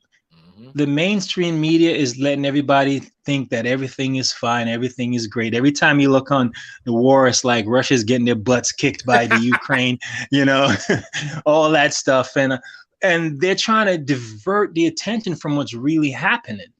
You see, I thank the Almighty for people like you, Jacoby, you and your brother, and others like Ashanti, Sister Ashanti, and what's his name, minister? I can't think of his name right now. But all these people that are just keeping us abreast of what's going on, and it motivates me to go out there and do my own research, and that's why I've been looking at the other channels. But for many years, I never watched the news because it's just gloom and doom, and then they never report the truth. So it's just wonderful to be able to sit and chat with like-minded individuals such as you folks here that's on the chat. And, praise be to the Most High. And we just look forward to getting out of Babylon. Yeah, the more I learn about our history and what they've done to us, the more I want justice. I'm not hating on nobody, but I want justice. Yeah. So what I'm gonna do? I'm go ahead. Somebody else. I was just going to say, just to add on what Brother Oral just said, call it conspiracy, but when they met at Jekyll Island to form the Federal Reserve, the three people who were against it all went down with the Titanic. Yep. So call it coincidence, I don't know, but, as they say, all the world is a stage, and all of this is all pre-planned. Like, there's no coincidence. Yep. And I tell people the reason there's no coincidence because the word coincidence doesn't exist in the Hebrew language, and God doesn't go with coincidence. So, Brother Fast Nickel, are you saying this collapse is planned? I'm saying I would say yes. Me too. Yes. So they know it's coming, but they need to find an excuse to take the blame off of them. Yeah. Same thing like with climate change. They knew these judgments were coming, so they had to, do that. Had to rephrase it. Instead of saying all I'm gonna say, all I'm gonna say is that they saw our awakening 400 years ago. They really did. I mean, I'm not gonna shout out any other people on your channel, but there is one right beside my avatar that kind of because I listen to his playbacks. So and then there are several others I listen to, but yeah, it was pre-planned. It was pre-planned from the time they disembarked us from those ships and started whipping us and tarring and feathering us. They knew this back then. So, and even with all that careful and timely planning, they're still failing. I land there. Brother Don, welcome. You made it in. How's it going? Yeah, shalom, shalom to all of you. Yeah, I'm very well. Your channel has been very interesting to me because really I'd say it kind of brought what I've suspected for more like believed anyway, for about 3 years now, that the actual land that Abraham was given for his descendants forever was within actual Africa, as opposed to where they call the Middle East. And something happened, was it yesterday, where I was watching a channel, brothers teaching, and they said it was very interesting. They were talking about the land and everything, but they were talking about Eden basically. And I put a comment on the video, and I said that the Jerusalem that everyone knows in the state of Israel is actually a Hollywood movie set, and it wasn't challenged, but it was removed.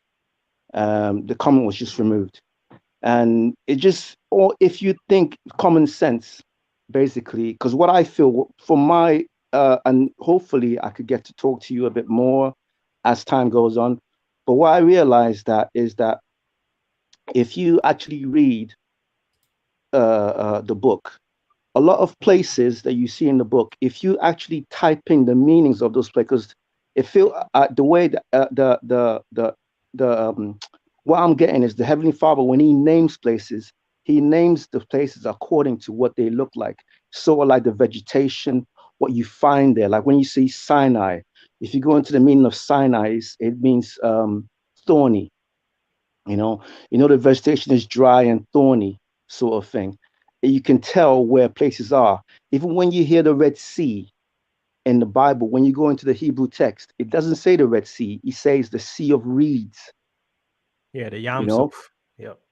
So yeah, the Sea of Reeds and stuff. So you have to start looking. So where is the Sea of Reeds? Because the Red Sea, as you see it, it's not the Sea of Reeds. That's the Red Sea. That used to be called Eritrea, like the country now.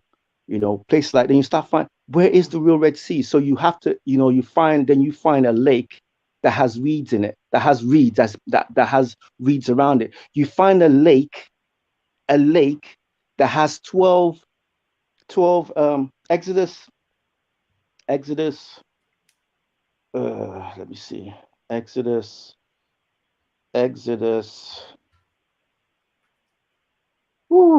yes, Exodus 15 and 27. And they came to Elim, where 12 wells of water and 70 palm trees.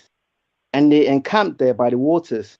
Brothers and sisters, you won't believe this, but when I started investigating, right, I found those 12 wells of water, in East Africa, where it is the lake that we actually crossed, with the palm trees still there, and they know it's there.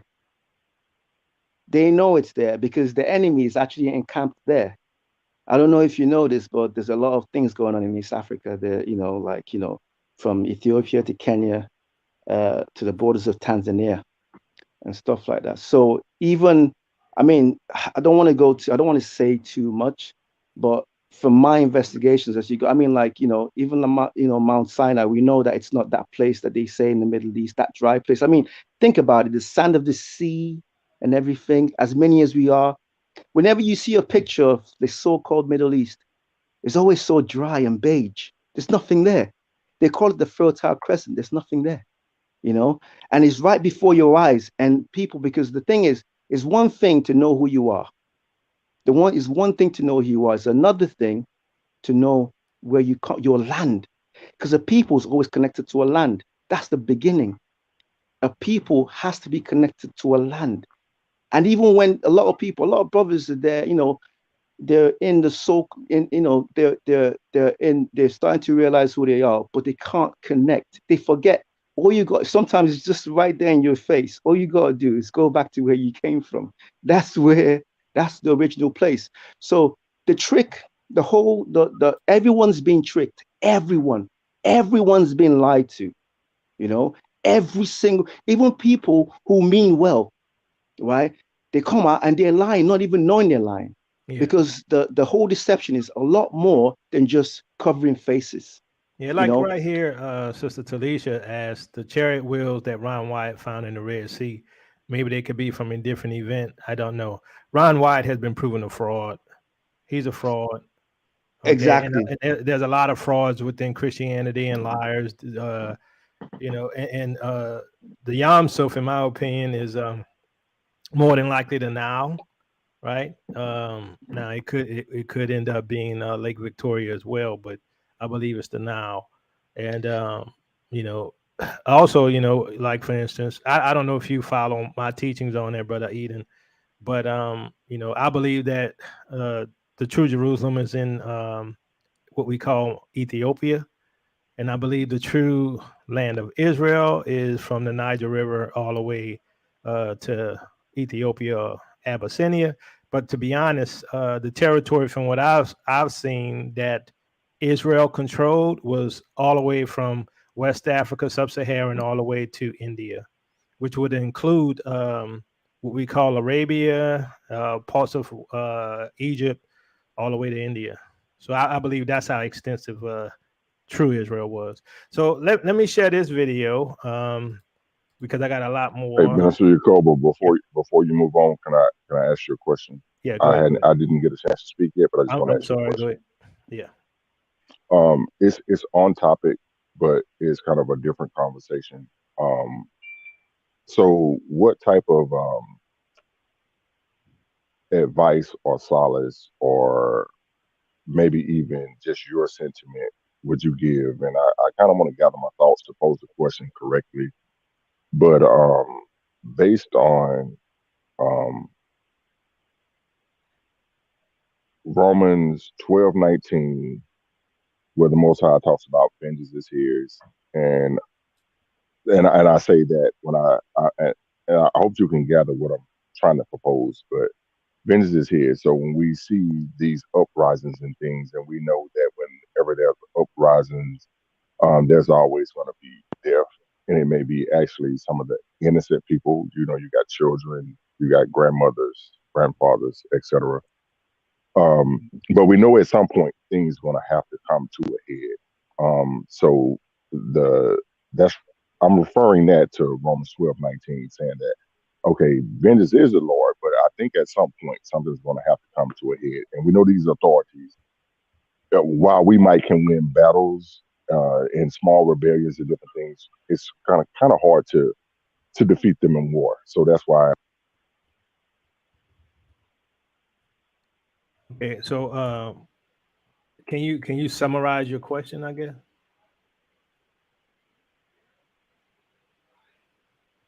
Can y'all hear me?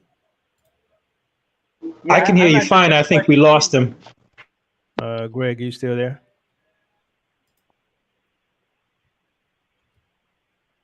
You still there? Can you hear me?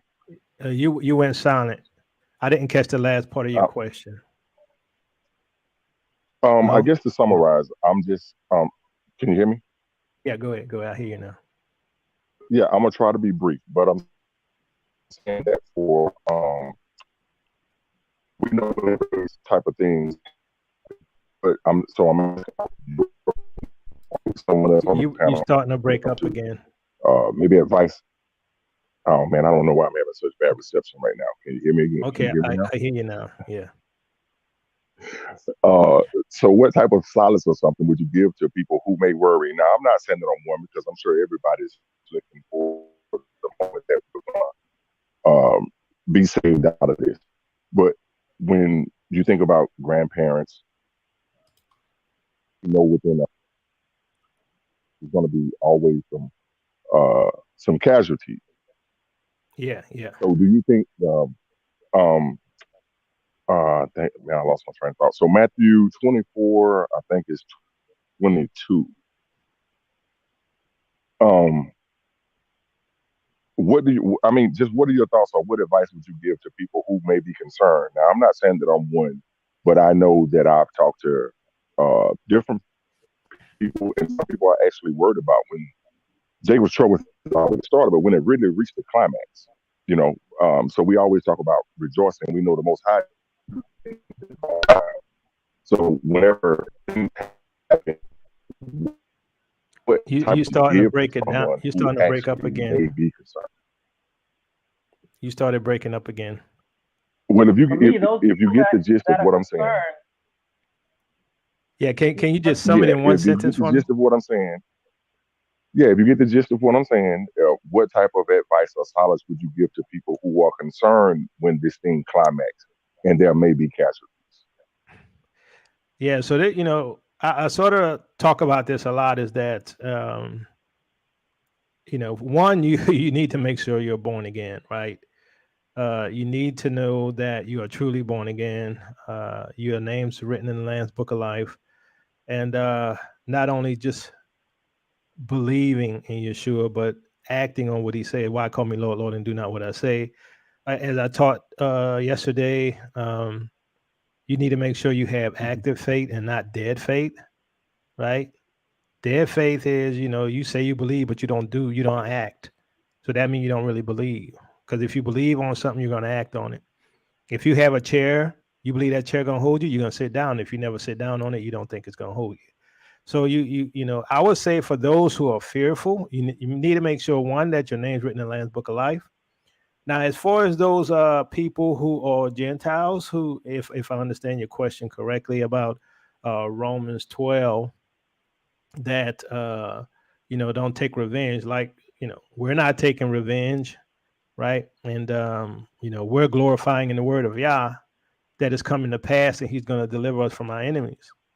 And one thing I try to warn Israelites about, because you have some people who rejoice in the judgments of the Gentiles, is Proverbs 24:17-18, which says, "Do not gloat when your enemy falls.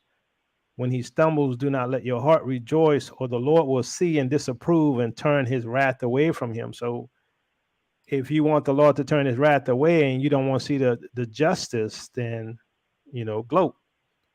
But, you have to understand that there's a lot of people who are descendants of the white supremacist and the white supremacist system, who may not necessarily agree with it, who's going to fall under the judgment, who need mercy, right?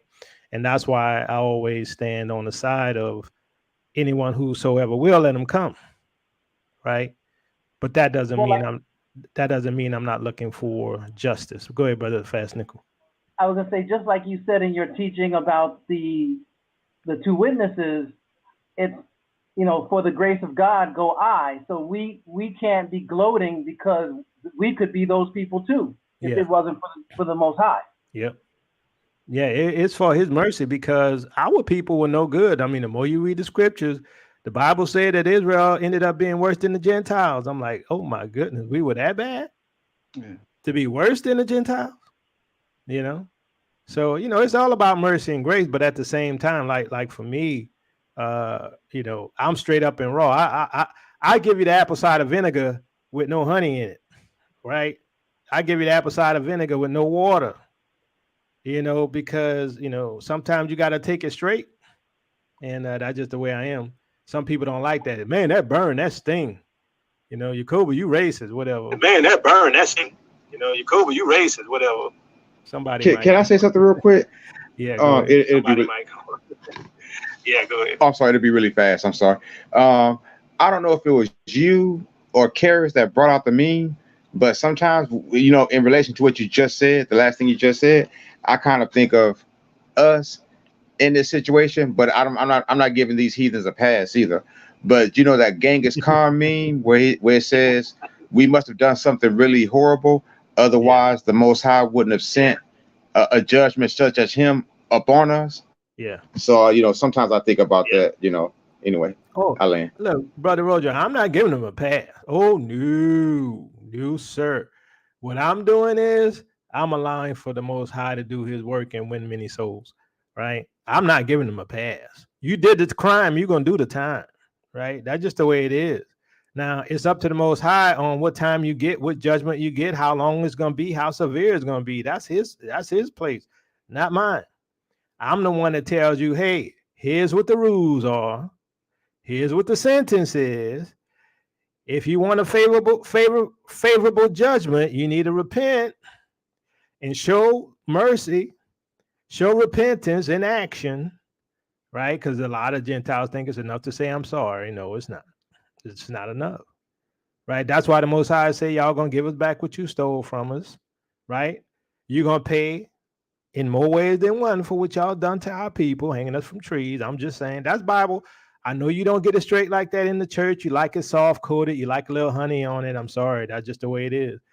Eurocentric Christianity is a drug full of deception, and it misrepresents who the Most High is. But let me share this other thing, because I have a few more, because like I said, there's so many news articles out now. I just don't know how long we got before the Exodus. I really don't. I mean, it's just crazy. But let's look at this.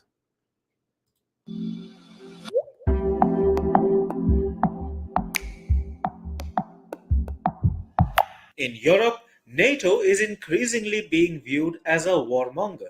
Europeans have many crises to deal with. What Europe is going through is nothing short of tragic.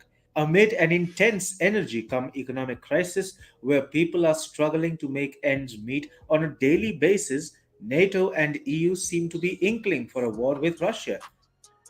The European Union's foreign policy chief, Josep Borrell, recently said the Russian military would be annihilated by NATO's forces if tactical nuclear weapons were to be used in Ukraine. Russian President Vladimir Putin responded by saying such a move would trigger a global catastrophe.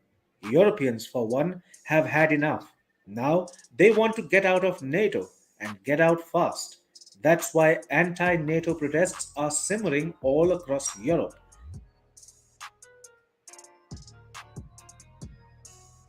Less than a week ago, tens of thousands of protesters choked the streets of France's capital city, Paris, as they chanted anti NATO slogans. Demonstrators were seen holding a large banner reading Resistance and smaller placards that read Frexit, a reference to a demand that France leave the EU. While at it, they shouted, "Let's get out of NATO." The protesters accused NATO of warmongering, economic disruption, and energy and health restrictions. All of this, they said, was the result of the EU's imposition of sanctions on Russia that are largely seen to have backfired. More recently, anti NATO protests have also been seen in Italy. Several protesters, led by the USB Union, burned energy bills in Rome and demanded an end to Italy's involvement in NATO.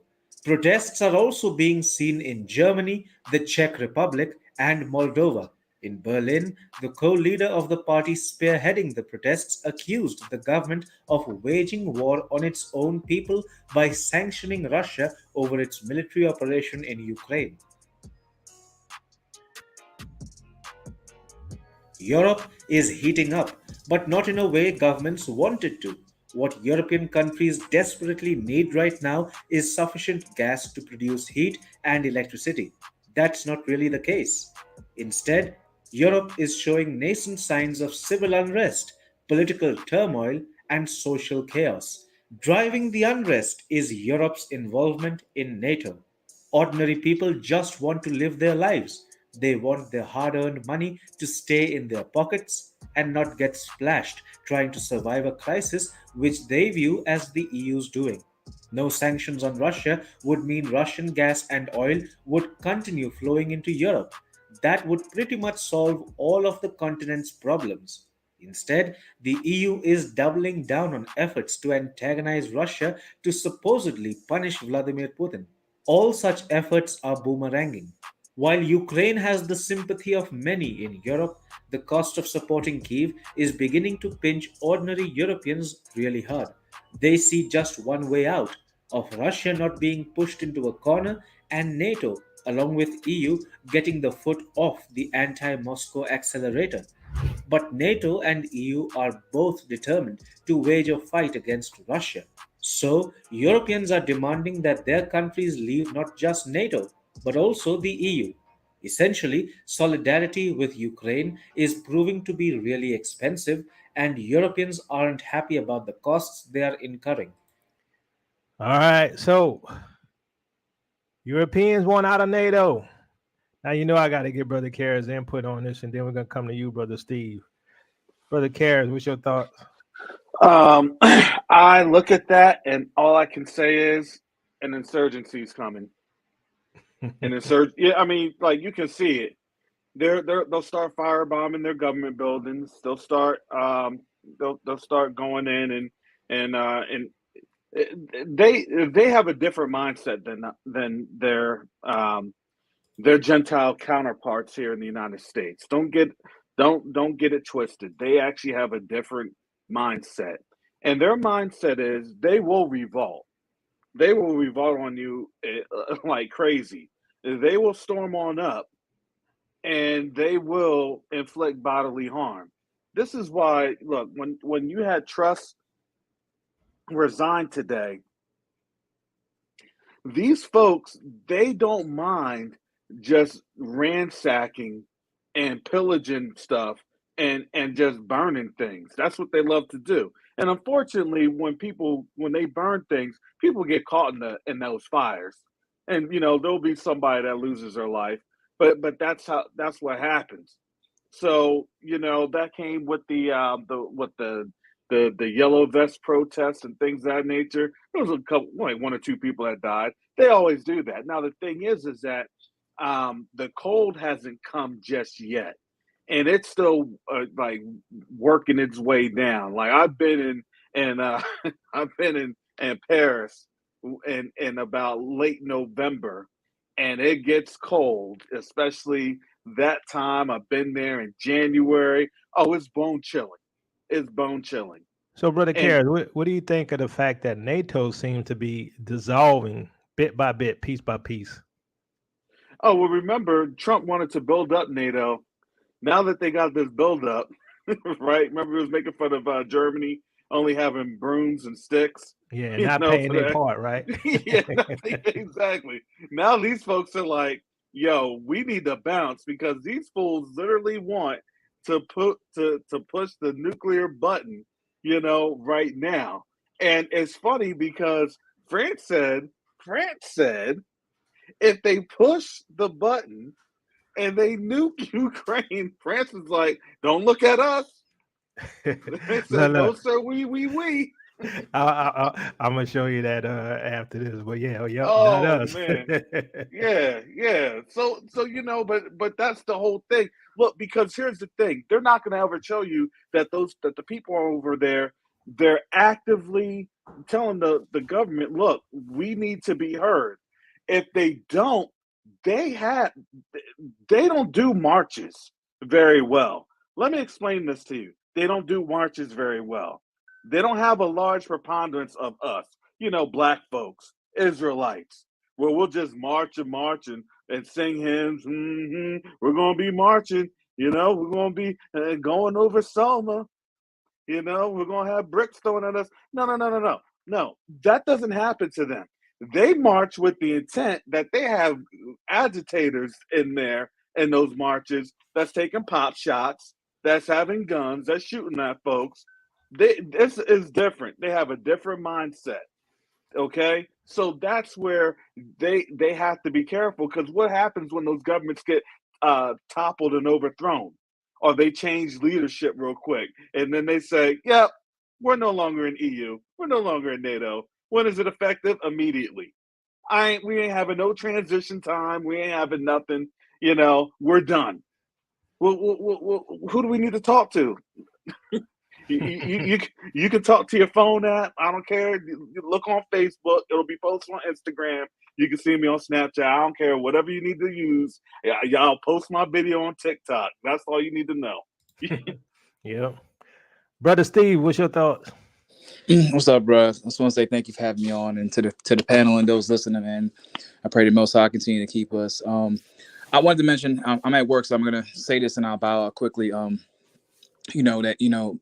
Kobe, you made a really good point a few months ago that these conflicts are conflicts against the people, right? Yeah. That the powerful they have a very clear understanding of what's going on. The World Economic Forum predicted 2-3 years ago that in 2030 the U.S. would not be a superpower. Surprise, surprise, here we are, right? Yeah. But ultimately, for our understanding as a people, the understanding has to be that this is about it. No one will tell us this, right? Our enemies won't tell us this, but it's about us. Yep. Right, that ultimately the purpose of many of these things, of this destabilization, is while in the midst of Babylon being destroyed and these conflicts happening, is for us to be consumed in the meat grinder at the same time. Exactly. And Jeremiah 51 as well as Revelation chapter 12 make that very clear, that this is a scorched earth policy that really aims to get us, right? And I believe that as all this is happening, that the Most High is actively keeping us, right? I believe for many of us, we grew up struggling and having hard times, and I believe that's as much of a blessing as it was anything else, because now when the rest of the world is feeling this, we don't feel it as much because because we've dealt with it before, and we know how to make things, we know how to manage, and we have the favor of the Most High over us.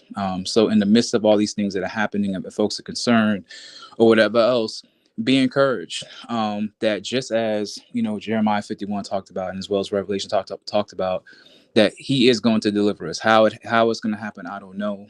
Clearly, you see this realignment happening, on a nation by nation, on a day by day basis. But ultimately, it really is about us, and it's about trying to destroy us. And I don't know if we can really fathom how much the Most High is really protecting His own, in the midst of all this is happening. So it is a very, very blessed vantage point to be where we are. And I appreciate your ministry, Minister Kobe, as well as Big Red, and Brother Karras, amongst all these other folks who are just telling the truth, right? And it costs. Telling the truth comes at a cost. Oh yeah, But nevertheless, we appreciate y'all, and I just want to share that, to understand that this whole process is really about trying to destroy us in the midst of it. But as the scriptures promise, He will deliver us from it. So that's all I got. All right, brother Big Red. I'm sorry. What else? Can I say something just to add go on ahead, to what Brother Steve said? Thank you so much. I'll be brief. Brother Steve, I was born in Jamaica. I came to America when I was 12 years old. But for about 2.5 years, my mom came up to America to kind of set the plateau for her to bring her kids up. So I didn't see my mom for about 3 years. And during that 2.5 year time, I actually went through starvation and having to steal sugar cane out of a sugar plantation and all those things. So when you said what you said, Brother Steve, it kind of brought back memories to me. And I feel like I am built for stuff like this, because I know how it is to be hungry, and I know how it is to go the whole day without eating, or 2 days. And so sometimes you're absolutely right. He's preparing us for things like that. So I just wanted to add that to it. And thanks for allowing me the time, Yakoba. Thanks, Oral. Big Red, what's your thoughts on this? It's been going on for a while. They've been protesting in Europe for a while, but the media has been trying to keep quiet about it and not talk about it. But they've been antsied up for a minute because it's getting cold over there and they don't got no gas. And it's getting so bad to the point where folks is walking out into the woods and collecting sticks, but they even are told that they're not allowed to go to the woods and collect sticks because it's private property. Now that's crazy, ain't it? It's insane that they tell you can't go and pick up something that naturally grows from the ground because it's private property. Like you see it clearly that this is the okie doke that they setting up to put these folks under slavery, and that's what it is. They trying to. It's just like what Brother Karras said. They different from us. Black folks will march around, and then you can just put one of your little black puppets in front of them, and then they'll feel good, do a little jig, and go home. These folks right here don't play that. They Yeah. ain't like us. They ain't long suffering. They will pick up the guns and they'll pick up and go crazy in a minute. I mean, they do it when they win football games and when they teams win, like especially in Europe. They Like when overthrew everything and they won. man, in Europe it's horrible. When those football teams win, man, they go nuts in those streets, man. These folks be wilding out. So they know it's gonna get crazy over there, especially when this cold ratchet up. Yep. So Fast Nickel, I like what you said. NATO dismantling is opening the door for the 10 horn system. That's facts, you know, and that's what I've been saying is that's what we're seeing formed. I believe that BRICS is 5 now and is going to be 10, right? I think that's what we're leading to. What you think about that? You want to comment on it before I go to the next video? Sure. I tell everybody, if you believe the Bible is the truth of what God is saying, then you know that the current system that's in place has to go away. Exactly. And so America being taken down, NATO taken down, that's all part of the play to bring us into the 10 horse system. And of everything, all your videos, I agree 100%. The only thing I disagree with is I don't believe that we have hundreds of years, because once it comes that it's exposed that people of melanin, of African descent are the true Israelites, the devil is not going to sit around and let melanated people be in charge for hundreds of years. He's going to be like a raging lion. When that day comes, it might be 5, 10 years, but it's not going to be hundreds of years, in my opinion, because the devil is not going to allow it.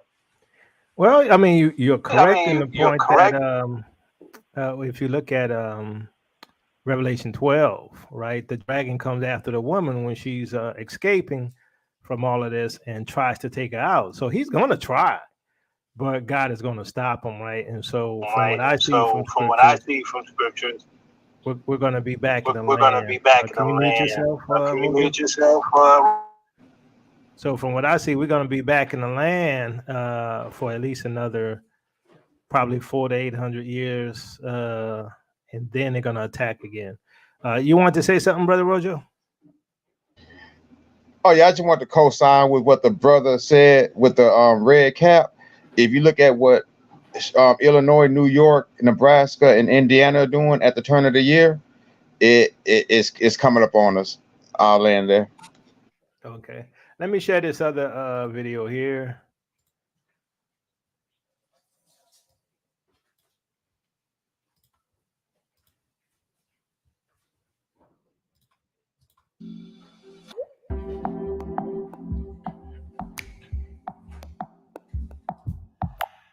The divide within NATO is clear as a sunny day. Within the European Union, too, signs of division have become more pronounced. There are two camps within NATO and the EU.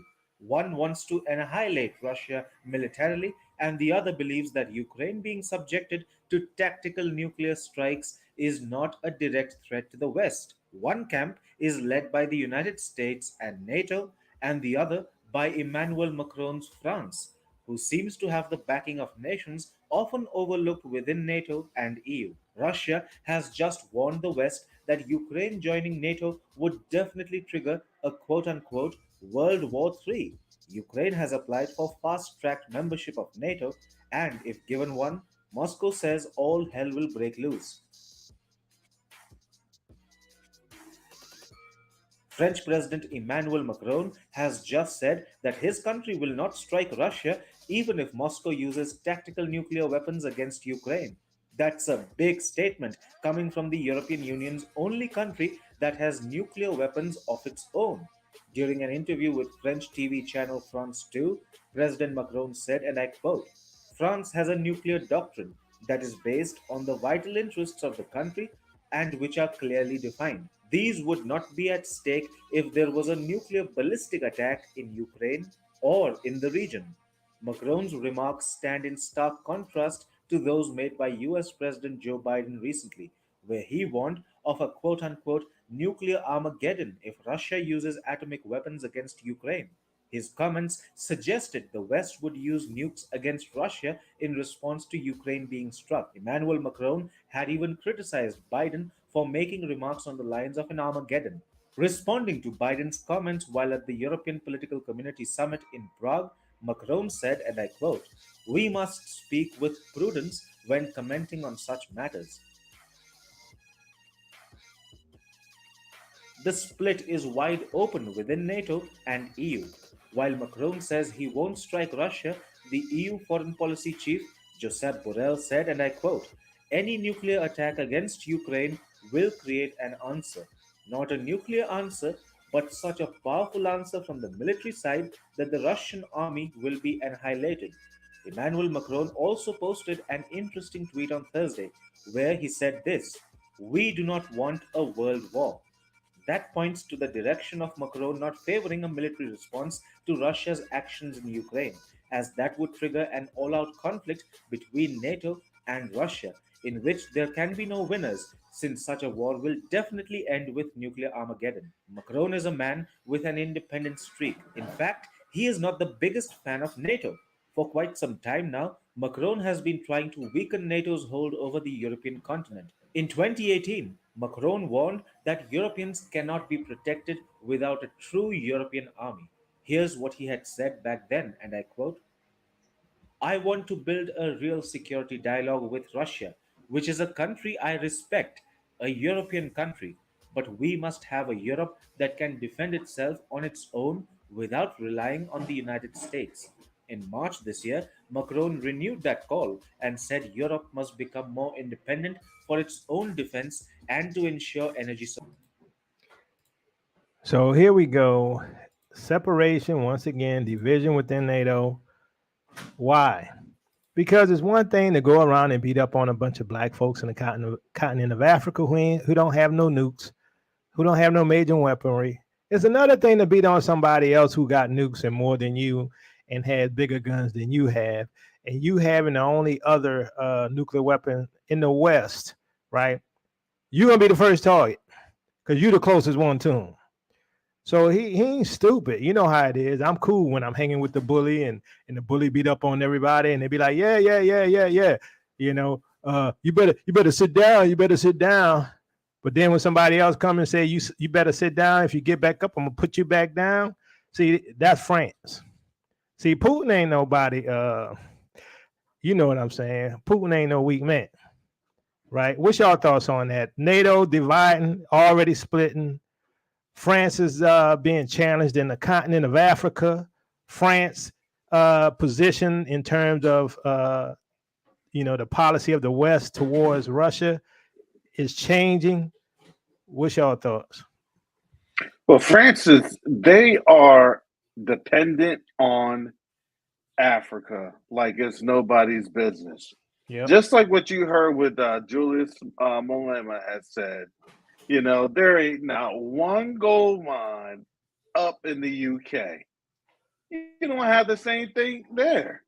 And France, they have all their gold that's, positions based off of gold mines in Africa. They have all their oil based off of Total and all of the other African nations and Middle Eastern nations.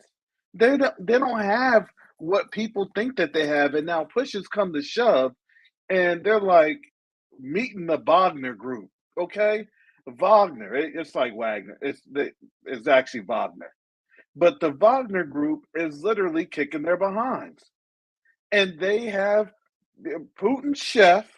I call Putin's chef the white version of Raekwon, like Wu-Tang Clan. Yeah, because he was the founder of the Wagner group, and that must have been a hardcore chef. They must have had Steven Seagal up in there, like Under Siege 2, like, "I'll get it taken care of. You just put me in the way of these terrorists." And Putin said, go do your thing. And you know what? They did the same thing in Syria. You don't hear about Syria anymore. Syria. When was the last time you really heard about Bashar al-Assad? Just tell me. When was the last time anybody's even heard about Bashar al-Assad? You haven't heard about that man like COVID. Oh, COVID's here. Okay, it's here. Whatever. You know what I'm saying? Now the dudes up in Mali, Burkina Faso, Wagner Group is there. And what can they do? They can't do anything. It's literally neutralized. And there was a video that came from out of Haiti, the protesters, the Haitian, obviously Israelite, our brother on over there, the Creole brother. He was like, we need Russia, we need China. You know what I'm saying? Like he wasn't trying to say, look, I'm not here to play. We need Russia and China. Dude was sounding like Eddie Griffin went from Armageddon. Someone call 911. Russia, China, where you at? Them So let me asteroids ask you. coming. Let me ask you, Brother Kara. So, do you think that's why they, the West, the U.S. really, and talking in code, right? Let's make sure we talk in code. Is creating a more deadlier strain. Oh, of the lollipop hachu stuff, yeah. the hachu. Yeah, the cookie Sneeze, and all that. wheeze. Man, 80% more death rate. Man, you don't tell people that. Exactly. Unless you're trying to drive up stock prices at Johnson & Johnson. Everybody's getting hand sanitizer, mask, and everything else. Come on now. We all know it's gonna be oops. Where's it going? I would just want to know where's it going to leak from this time. Exactly. Oh my bad. It leaked from somewhere in South America. Somebody was was doing a fiesta, then a fiesta turned into a duerme or a dueño. You fell asleep, right? Yeah. And all of a sudden, I didn't know where that vial left. I was thinking that. Yeah, I'll let you go right quick. I was thinking that all of this could be an excuse for implementing martial law, because remember the first time they locked down the whole world. So during this whole chaos with World War III, they're going to use it as an excuse to lock down the West, right? And therefore we never declare we're at war, right? It's just another lockdown, and so then we won't get any information. That's just my thought. Rojo. Now, I was just gonna say real quick, man, where y'all said where will the next thing come from? And I'm just saying, I'm not being hyperbolic. Just don't be surprised if they say the source is from any hood in America near you. That's interesting. Because we always the face. That's what they're trying to say. They're going to put it in our neighborhoods like a little remake of the Rise of the Planet of the Apes, right? Them canisters are going to showing up, and we're going to be getting into them canisters. Okay. Some brother's pit bull got a hold of one of the canisters, and then he accidentally bit somebody in the hood, and then it got let out. That's what's gonna happen. Yeah. I wouldn't be surprised. We always the face. First it was Africa. No, first it was us, really, because they said it was us. Then it's Africa and all that stuff. And I won't be surprised. Let me share this other video here. I got one more after this, and then we can have final comment.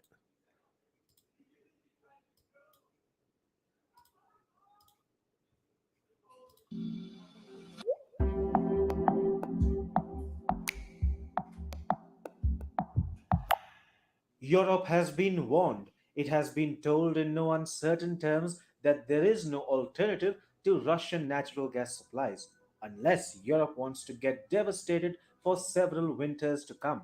You'd think, who's warning Europe with such doomsday scenarios? Well, the world's largest exporter of liquefied natural gas, Qatar is. And Qatar is pretty convinced that if the European Union wants to ensure it does not get ravaged in the years to come, it must ensure Russia starts supplying it gas again. Russia has one simple condition for Europe: remove the economic sanctions, and Moscow will be ready to provide the EU with as much gas as it needs.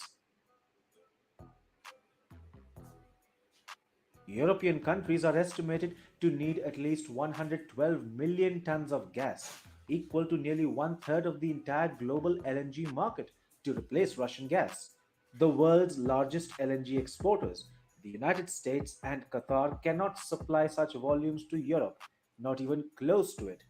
That means Europe will continue to face a massive supply deficit in the years to come. The impact may not pinch EU countries this winter since they've managed to get their storages full, but in subsequent winters, such countries will find it extremely difficult to secure supplies. And that is if the coming winter season doesn't turn out extremely painful. If temperatures go below what they usually do, Europe's energy plans could go for a toss. Qatar's energy minister has said that he can't picture a future with zero Russian natural gas flows to Europe. Saad Al Kabi said, and I quote, "If that's the case, then I think the problem is going to be huge and for a very long time." Speaking to the Financial Times, the Qatari energy minister warned that Europe's energy crisis could last until 2025 unless Moscow resumes flows of gas to the region. The problem for Europe arises out of the fact that it is not the only buyer of LNG in the world. Qatar also has contractual obligations to buyers in Asia, and that means Europe can't really hope for a miraculous increase in gas supplies to its shores anytime soon. Much to Europe's misfortune, it is not the only major LNG buying bloc of the world.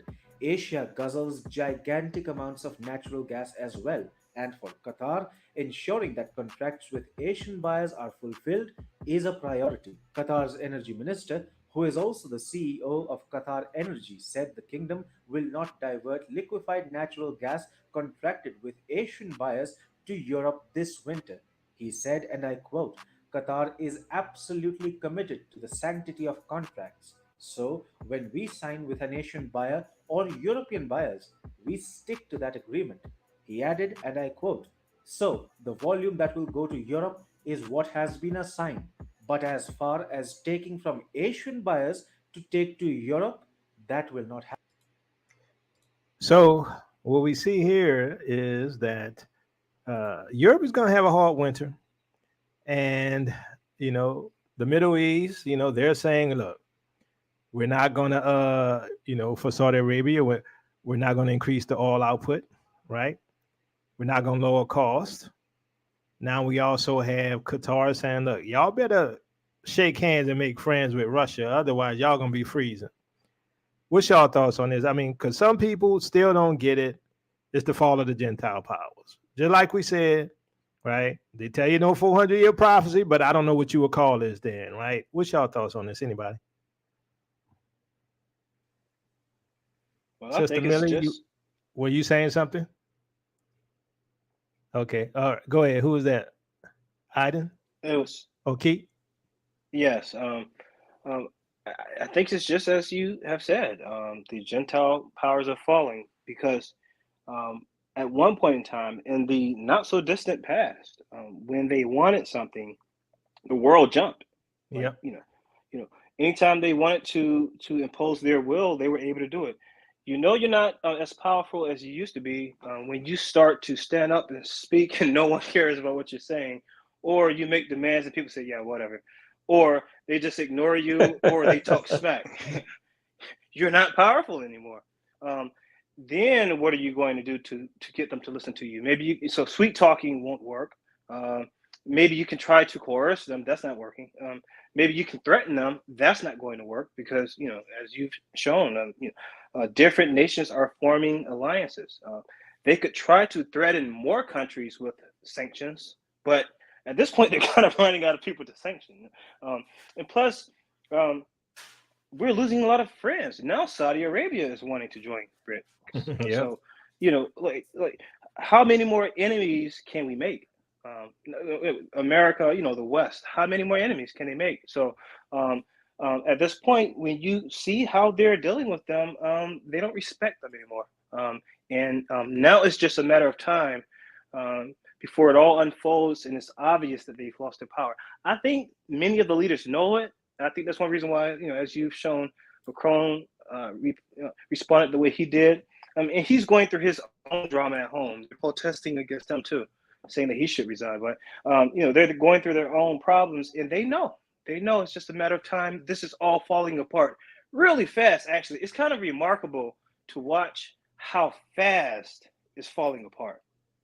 Like this is something that when we look back, we're gonna be like, wow, the Most High had his hand on that situation and he unraveled it fast. So as I said before, that shows that the Most High, when he saw all that happen to us, he said he cared anyway, so we knew he cared, based on his word. But I'm pretty sure our ancestors probably felt like the Most High did not care about them. Like, why did the Most High forget about them?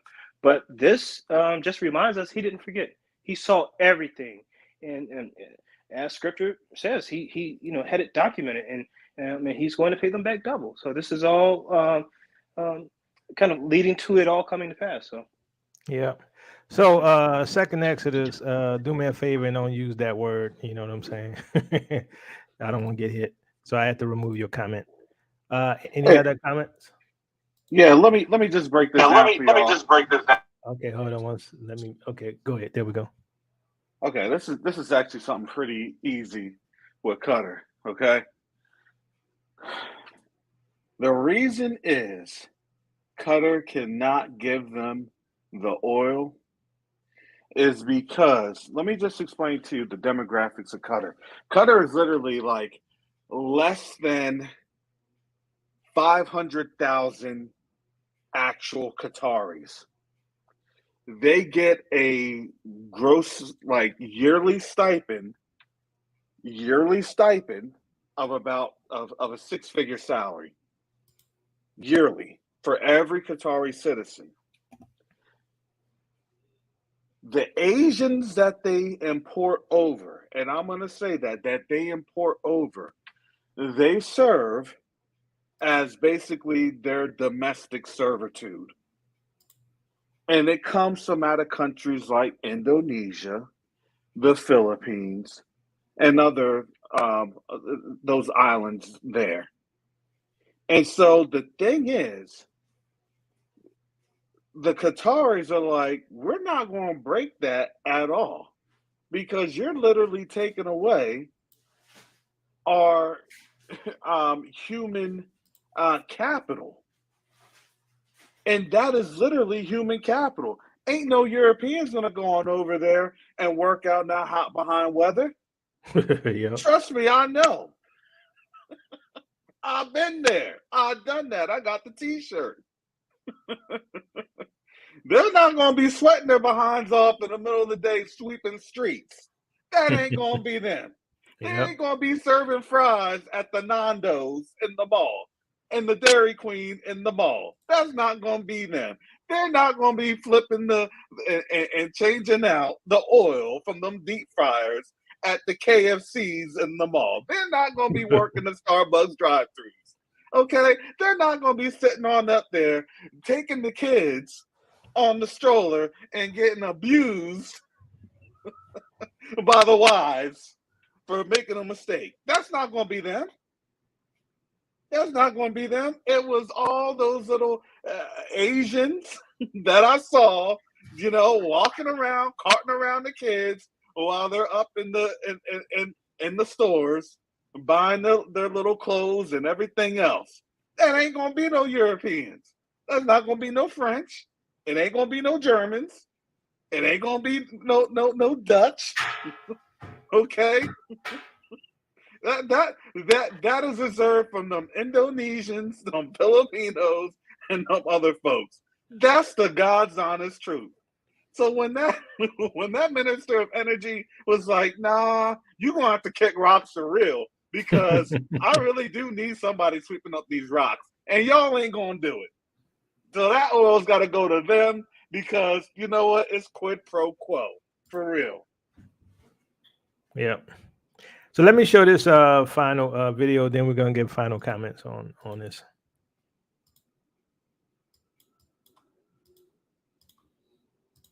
Especially if, take a not American mindset, but look at America. The most notable thing for me is, as a society, we seem completely incapable right now of solving even one problem. We're just not solving anything. We have falling life expectancy in the United States. unbelievable. We have, of course, the opioid epidemic. We have a healthcare system that is twice the cost of any other healthcare system in the world. We're at perpetual war in the Middle East. We have the highest income inequality in American history right now. We have crumbling parts of our infrastructure. We know it's been falling apart for a long time. But administration after administration recently, we haven't been able to build 1 mile of fast rail. We're patching at best, but not designing anything for the 21st century. And you step back and you say, that is really a peculiar political system. Put aside all the debates about what kind of system the US Congress or parliamentary system, or just ask a question: can a society address real problems and move to solve them? And I would say America has been unable to do that for probably about 30 years now, where we identify the problem and nothing happens. Trump said, okay, I'm a builder, I'm going to build infrastructure. That was the last we ever heard of it. It's not going to happen on this man's watch, be sure of it. But I have to say also with the President Obama, he gave a lot of speeches about infrastructure too. He didn't get 1 mile of fast rail built in the United States. He made a stimulus in 2009, 2010, during the financial crisis a decade ago, but it was a blip. Spend more, spend less. End of story. Where was the structural change? Where were the long-term solutions? We don't have that. And yet we're the #1 country. We run the world. We're now dictating through the international financial system. Sanctions on this one, sanctions on that one. You can't use the dollar. We'll punish you if you go to the international criminal court, and so on. As if we're running the show globally. And okay, for a moment when a bully talks like that, people in other countries stand back, but it's more like the cartoon character that ran off the cliff, doesn't realize it, thinks everything's fine, and then, and that is really what this book is saying. We need a conceptual rethink of where we are in a world where the American century, for basically the reasons of the spread of knowledge, technology, capacity around the world, means we're not running the show. Where the spread of problems around the world means, hey, we better cooperate. And we really need to rethink what are our priorities. We remain with the institutional priorities of this quasi-imperial state of ours, which overthrows governments or puts sanctions or dictates to others what to do, but it's not going to work this way. When the Soviet Union collapsed, we were the Colossus, the new Rome, the sole superpower of the world. And I'm arguing it was a lot of illusion. The idea that there is one power that bestrides the world, especially one country with 4.4% of the world's population, presuming to lead the world, to be the superpower, is very naive and very dangerous in my view. So, once again, we see that their own, right, is saying that America is making the world fall apart. America is a threat to everyone, right? Things are changing. Even Putin said the same thing if you listen to Putin's speech, right? America, told you, follow the Gentile powers. Final comments, family. We're going to start with you, Sister Millie, and work our way down. Final comment. What do you think about what he said and anything else? And please unmute yourself. Yeah, I think that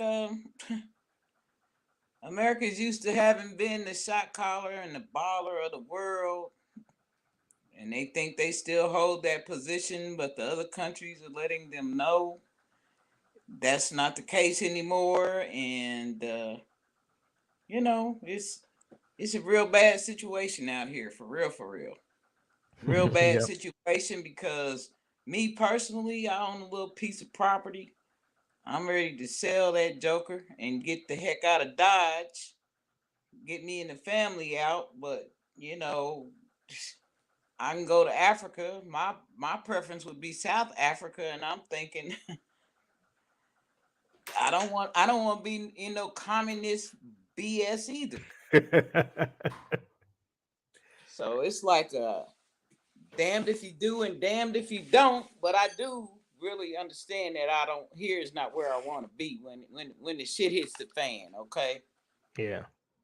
So Yeah, you know, my whole thing is, you know, I've come to a realization that it's not the ideology so much as it is who's ruling. You know, whether it's a dictatorship, as we call it, a communist, socialist, whatever you want to call it, it's the people who are in power. When the righteous ruler people rejoice, when the wicked ruler people mourn. You know, they try to get us in these ideologies, oh, capitalism, communism, socialism. No, are you wicked?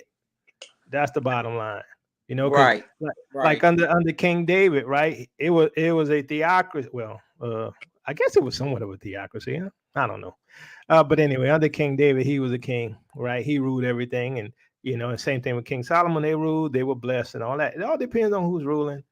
As we know, King Solomon did a little bad and ended up causing some trouble. So, all right, any final comments, Sister Millie? You know, after that. Yeah, I just I was listening to one of Putin's recent speeches, thinking there was a lot of truth to what he had to say, but I still ain't down with that communism mess. It ain't working for me, man. It ain't working for me. Yeah, but I gotta go somewhere, because this definitely ain't gonna hold up over here. This is not. It's on its way out. Yeah, yeah. If it ain't a y'all-run system, I'm not for it. You know. Uh-oh, Sister E, hold on, family. Before we continue, my sister came on. Sister E, how you doing? I'm good. What's up, family? Can y'all hear me? Yeah, I hear you. I've been trying to get on this live for a good little minute. Traffic. I was like, you know what? I still need to come up here and just say what's up with the family. Yeah, I miss my sister. She been incognito. I know. I'm sorry. I gotta do better. I'm trying to get adjusted to You this having too place much that I'm fun in in. New York. That's what it is. I wish. The craziness. Don't you know I got caught in some traffic just to get 2 miles? It took me. I'm so over right now. I don't know You what to do. I do you, now. yeah, you broke up a little bit, so we didn't catch that last part. So I Sister just E. said I miss y'all. I miss y'all a lot. Can you hear me? Yeah, Can we you hear miss me? you too, Sister E. Yeah, we hear you. But that's You can hear it. me? That's it. I'm enjoying the Yep, I can hear you. Okay. You breaking up again. All right. All right, Fast Nickel, final comments? Yeah, what the person said on that video, that America can't fix the problem, that's not true. It's not that America can't fix the problem. The fact is, America will not fix the problem because it's not part of the agenda. That's The it. That's it. same way we can write $1 trillion check to Ukraine or anybody else is because that's part of the agenda. Yeah. So when you realize that the powers that be follow Satan and they believe that the God of the Bible is the bad guy and Satan's the good guy, they want to bring in the Antichrist. They want to bring him in with, and that's why when you see everything happening with NATO, it's just all falling into play because that's what they need to bring in their Antichrist or who they believe is their Messiah. Yeah, order out of chaos, right? Exactly. Yep. So, like going back to what you said, we should never like to see people perish or die, but if you believe the Bible to be so, you know these things have to happen because it's one step closer to Yeshua returning. Yep. Exactly. That's all I have to say. Thank you. All right. Thank you for coming on, Brother Fast Nickel. Brother Cares, final comment? Yeah, thank you for bringing those those articles up, because those are the exact same articles I was looking at, and then some. Earlier today, I was listening to Redacted, and they had the person's name is like Brent Nyquil, and he was explaining. He said, "Look, he really touched on a lot of the points that you had touched on." With the balkanization, the planned balkanization of the United States, how they believe that China needed to have the land, and this land was going to be here in America, and basically the systematic destruction of all the folks that were in the U.S. for China to have the expansion. And as part of that, then Russia would be able to get Alaska back, and some parts of Canada. And I kind of laughed at that, because I said, well, we had literally talked about this like last year, and and people call it crazy, but it's not crazy. That's the agenda. Because why? Because this place is going to get swept on out. See, part of the thing is that when we leave, they're going to be going too. They're going to be going back to their homelands, but they're not going to be greeted in a similar fashion. They're going to be going back, and they're going to be taken advantage of, just like what we saw with those Ukrainians that had left. If you listen to a lot of their stories, when they got their quote unquote asylum in those European countries, some of them were placed in human trafficking situations. You get what I'm saying? Yep. So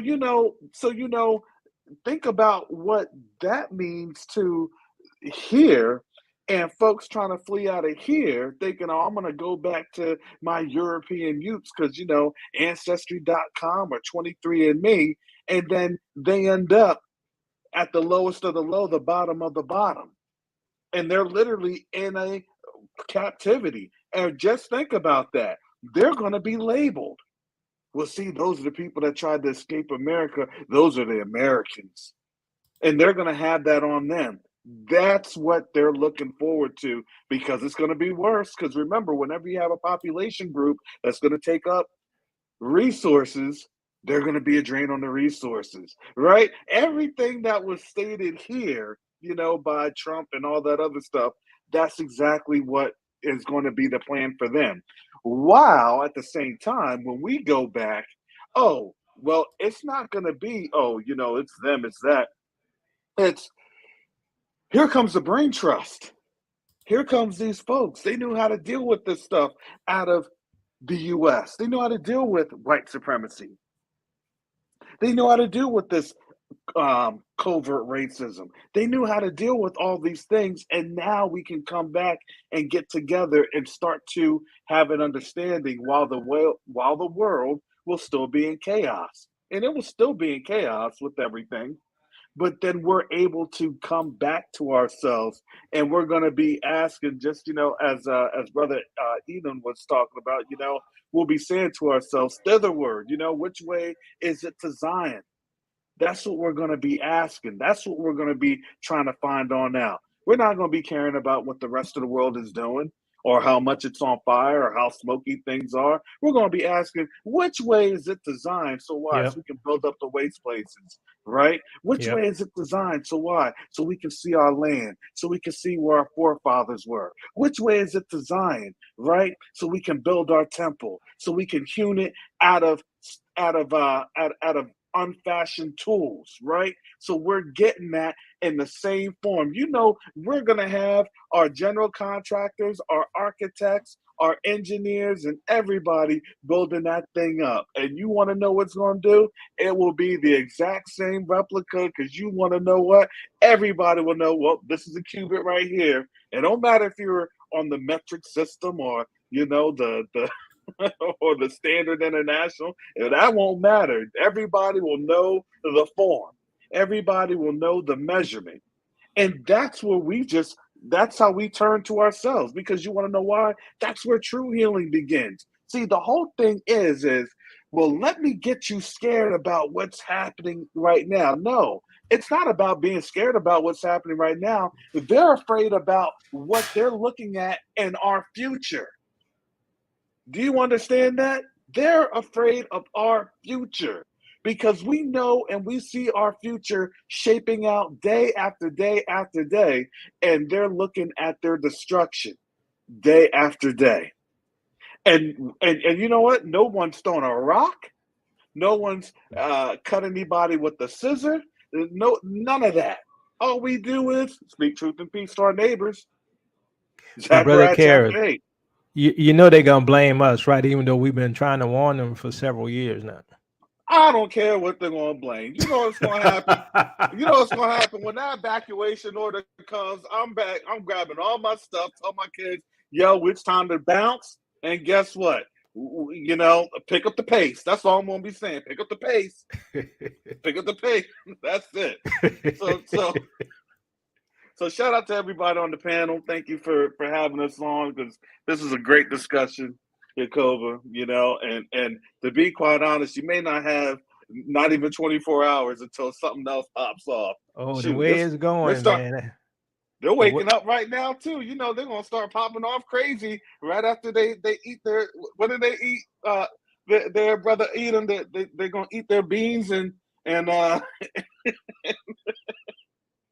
what I'm talking about. Yeah. After that bowl of beans and their sausage, beans and sausages. Man. Yeah. These folks are gonna start going crazy. Friday too? Oh man, they're like, nah, I'm not even gonna show up to work. I'm gonna grab something.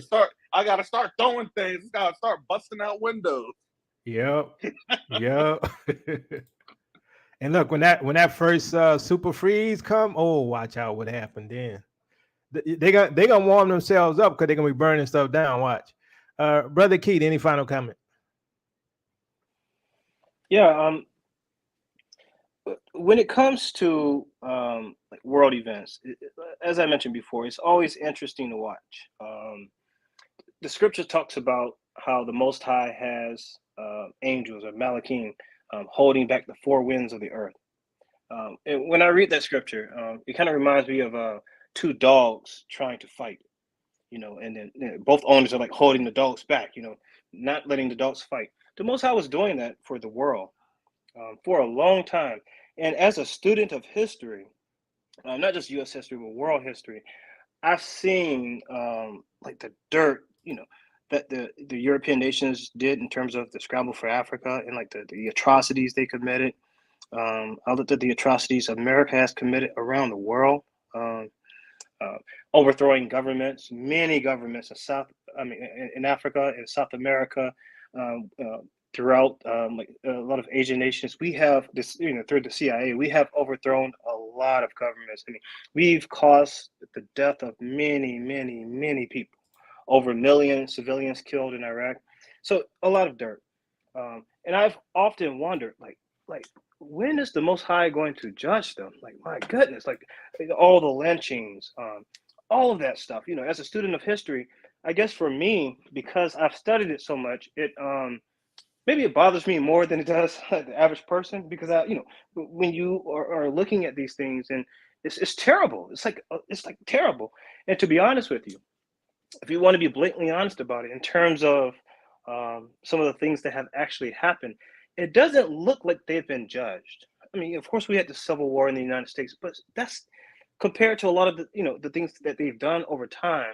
It doesn't look like they've been judged. But we are getting to a point in history now where the Most High is about to allow those four, you know, corners of the earth, you know, to come together and fight and fight it out, and really to do his will. A brother said something earlier about innocent people getting caught up in it. One thought that I have when I think about that, because I've thought about that quite a bit. Yes, some innocent people, well, some seemingly innocent people will get caught up in it. But you have to understand something about the Most High. He's eternal. He's eternal. And people don't live long enough for him to punish like the group. You know, a lot of the atrocities that I've mentioned, I wouldn't call it the transatlantic slave trade. It's like the transatlantic, like human trafficking. That happened a long time ago. All the people who did that are dead. Now, of course, some people are still benefiting from, slavery and stuff like that. But the Most High is eternal. So when he acts, he has to act over the course of hundreds of years, maybe thousands of years in some cases. Look at what happened with Adam and Eve. They sinned. We are all dealing with the consequences of their sins. Look at our ancestors, Deuteronomy 28, Leviticus 26. We have to pay for that. And many of us, I find it hard to fathom how they could turn away from the Most High when they saw all that they saw. So we are dealing with the consequences of our ancestors' decisions, and we had nothing to do with it. You think those people who were lynched were not innocent? You think that, when we were brought here, and all the atrocities that we had to go through, even in places like Namibia, when they, beheaded people and put their heads on sticks, you think they were not innocent? So yes, some people, some innocent people will get caught up in it, but unfortunately, when it comes to the administration of justice and of the Most High's punishment for the world, because that's how the Scripture describes it, and for all those horns that took Israel from our home and brought us around the world and did all they did to us and scattered us, he's going to have to pay them back, and it will be some quote unquote nice people who will get caught up in it. I would admonish everyone listening to make sure you have a good relationship with the Most High. You're obeying His law, statutes, commandments. You have your heart in order. You need to work on purging sin out of your life because you don't want to get caught up in it. There's one more thing I want to say. I can't remember whether it's in Ezekiel or Isaiah, but Israel was warned not to look forward to the day of judgment, or because some people who are living sinfully will get caught up in some of the judgment. The day of Yahuwah, or the day of the Lord is how they say it in the Bible. But be careful when you ask for it, because some people will get caught up in it. So the last thing I would say to everyone watching, when this stuff starts to go down and there are protests, or they try to provoke us by mistreating some of us to trigger us, stay out of it. Stay out of it. Put it in the hands of the Most High. Be peaceful. No protesting. No violence. I mean, of course, if you had to defend your home if someone's trying to invade your home or something, that's a little bit different. But I'm talking about proactively and actively getting involved. Stay out of it. Leave it in the hands of the Most High. Let Him do His work. Well, say it, Brother Oral. Any final comments? Yes, sir. Yes, sir. It's always a pleasure chatting with you, your brother Yakoba, and it's always a pleasure just speaking with people from like-minded people in different parts of the country. Sister E, I don't know what would possess you to move to New York. I moved away from that place. I live in Florida now, and I've never regretted it 20 years ago. I almost got caught up in 9/11, so that's a place that I'm trying to actively avoid. But if you're there, hey, I mean, more power to you. But me, I'm staying away from there. But what I wanted to say is this. I've said this before. It's one of my favorite slogans. Truth is this. Whether you love it, hate it, run from it, admit it, accept it, the bottom line is truth is truth. And what must come to pass is going to come to pass. So all these things that we're seeing is just things that must come to pass. Now, the gentleman that you had on the last video, he was speaking and he mentioned something about nothing has changed in over 30 years. It kind of made me chuckle because in actuality, nothing has changed, period. These politicians go in office, they have their agenda for all the people that put them in office, and those people's agenda is what's executed, not the will of the people. So politicians have never done the will of the people. It's just a facade. That's all it is. So all these things that's coming on in Europe, and I know about the Europeans because I have family there, and you guys are absolutely right. Those Europeans, they don't play that, man, because I'm talking to people there and they are going to protest, and they're going to protest hard. So what Brother Keith said about just trying to stay out of all the craziness, we must be led, as you said, Brother Jacob, we must be led by the Holy Spirit, and we must work on getting a strong relationship with the Most High, because a lot of things are going to start popping off. And, you know, really, Keith, you also mentioned about Deuteronomy 28. Last night I couldn't sleep, and it was probably about 2, 3 in the morning, and that's what I did. I just opened up the Bible and I started reading Deuteronomy 28 again, just to kind of refresh myself. So I think what we need to do is we need to definitely like stay in the Word and just look out, because, you know, as we all see it, it's gonna happen. So the truth is just coming out. That's all I have to say. And thank you for having me. All right. Brother Edon, final comments? Hello. What I just see is basically, with obviously we have to keep our eyes, whilst we're aware of what's going on around the world. The main thing is us, because we just see all around us. We just see Satan fighting Satan. It's all a spiritual war. It's nothing to do with the flesh. This is all spiritual. And for us, now that we know who we are, now that we're aware of what's going on, we just have to go back to what the Messiah was teaching. Because I in my studies with some of my friends, what I've come to find is that when I remember in the book of John, John chapter 1, verse 29, when John the Baptist saw the Messiah coming, he said, there goes the Lamb of God who takes away the sin of the world. I noticed something just dragged me to when he said sin, because he didn't say sins, he said sin. And also, there was a time when the Messiah was talking about John the Baptist, and he said that he was the greatest prophet born by a woman. But in the kingdom of heaven, he's the least. He's below the least. And I was a bit confused about what that meant. But if you know about John the Baptist, if you know how he lived his life, he wore animal skin. He ate locusts and honey. He was very humble. Now, the Messiah himself, when he came down, he was born in a manger. I mean, he lived a very humble life. He even tells you that, learn of me, for I am meek and lowly in heart, and my yoke is very I don't want to butcher it, but my yoke is very light, you know. This all boils down to humility. And that's it, because only mercy, is the scriptures say, in mercy shall the throne be established. So it's not because of anything extraordinary that we're going to do. The thing is, even our righteousness is as filthy rags. So loving one another is how we cover everything else. Learning to the brother nearest to you, the sister nearest to you, to show love, to show forgiveness, patience, understanding going forward. Because what's going to happen is going to happen.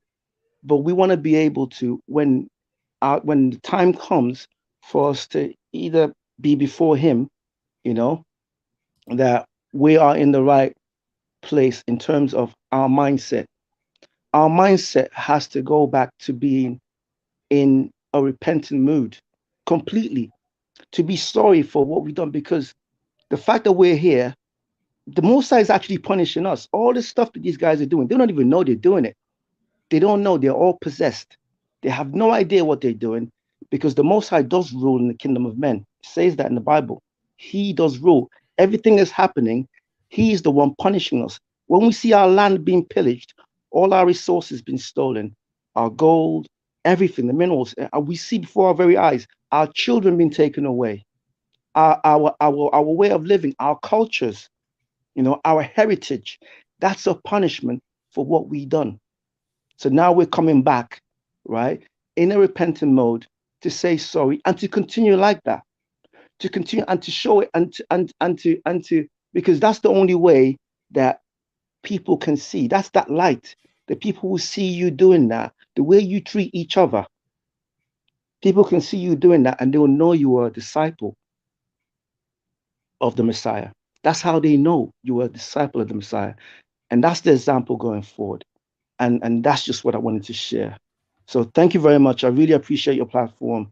Thank you for your all this work you've been doing for such a long time. Thank you. Thank you, Brother Eden. Brother Rojo.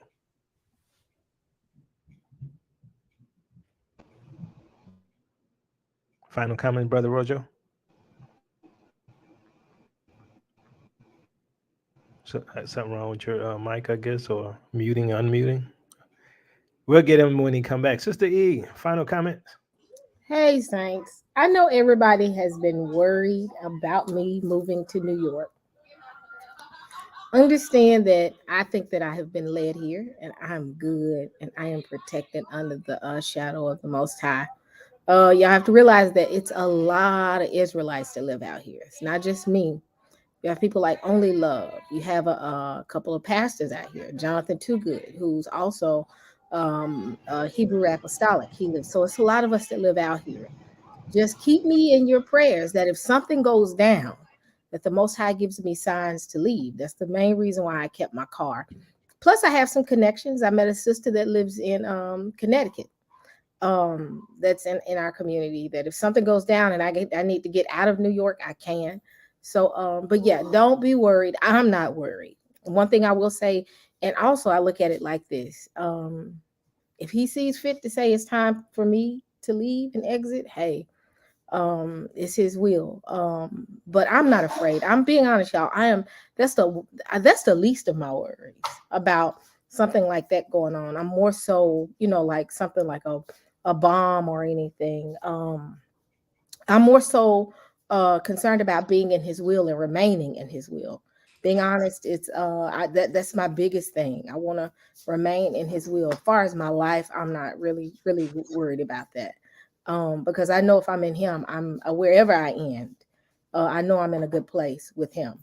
So, but just I just keep me in your prayers. But I'm one thing I'm not as afraid. And if anybody knows the type of work I do, I have to move, and I have to go where the money is.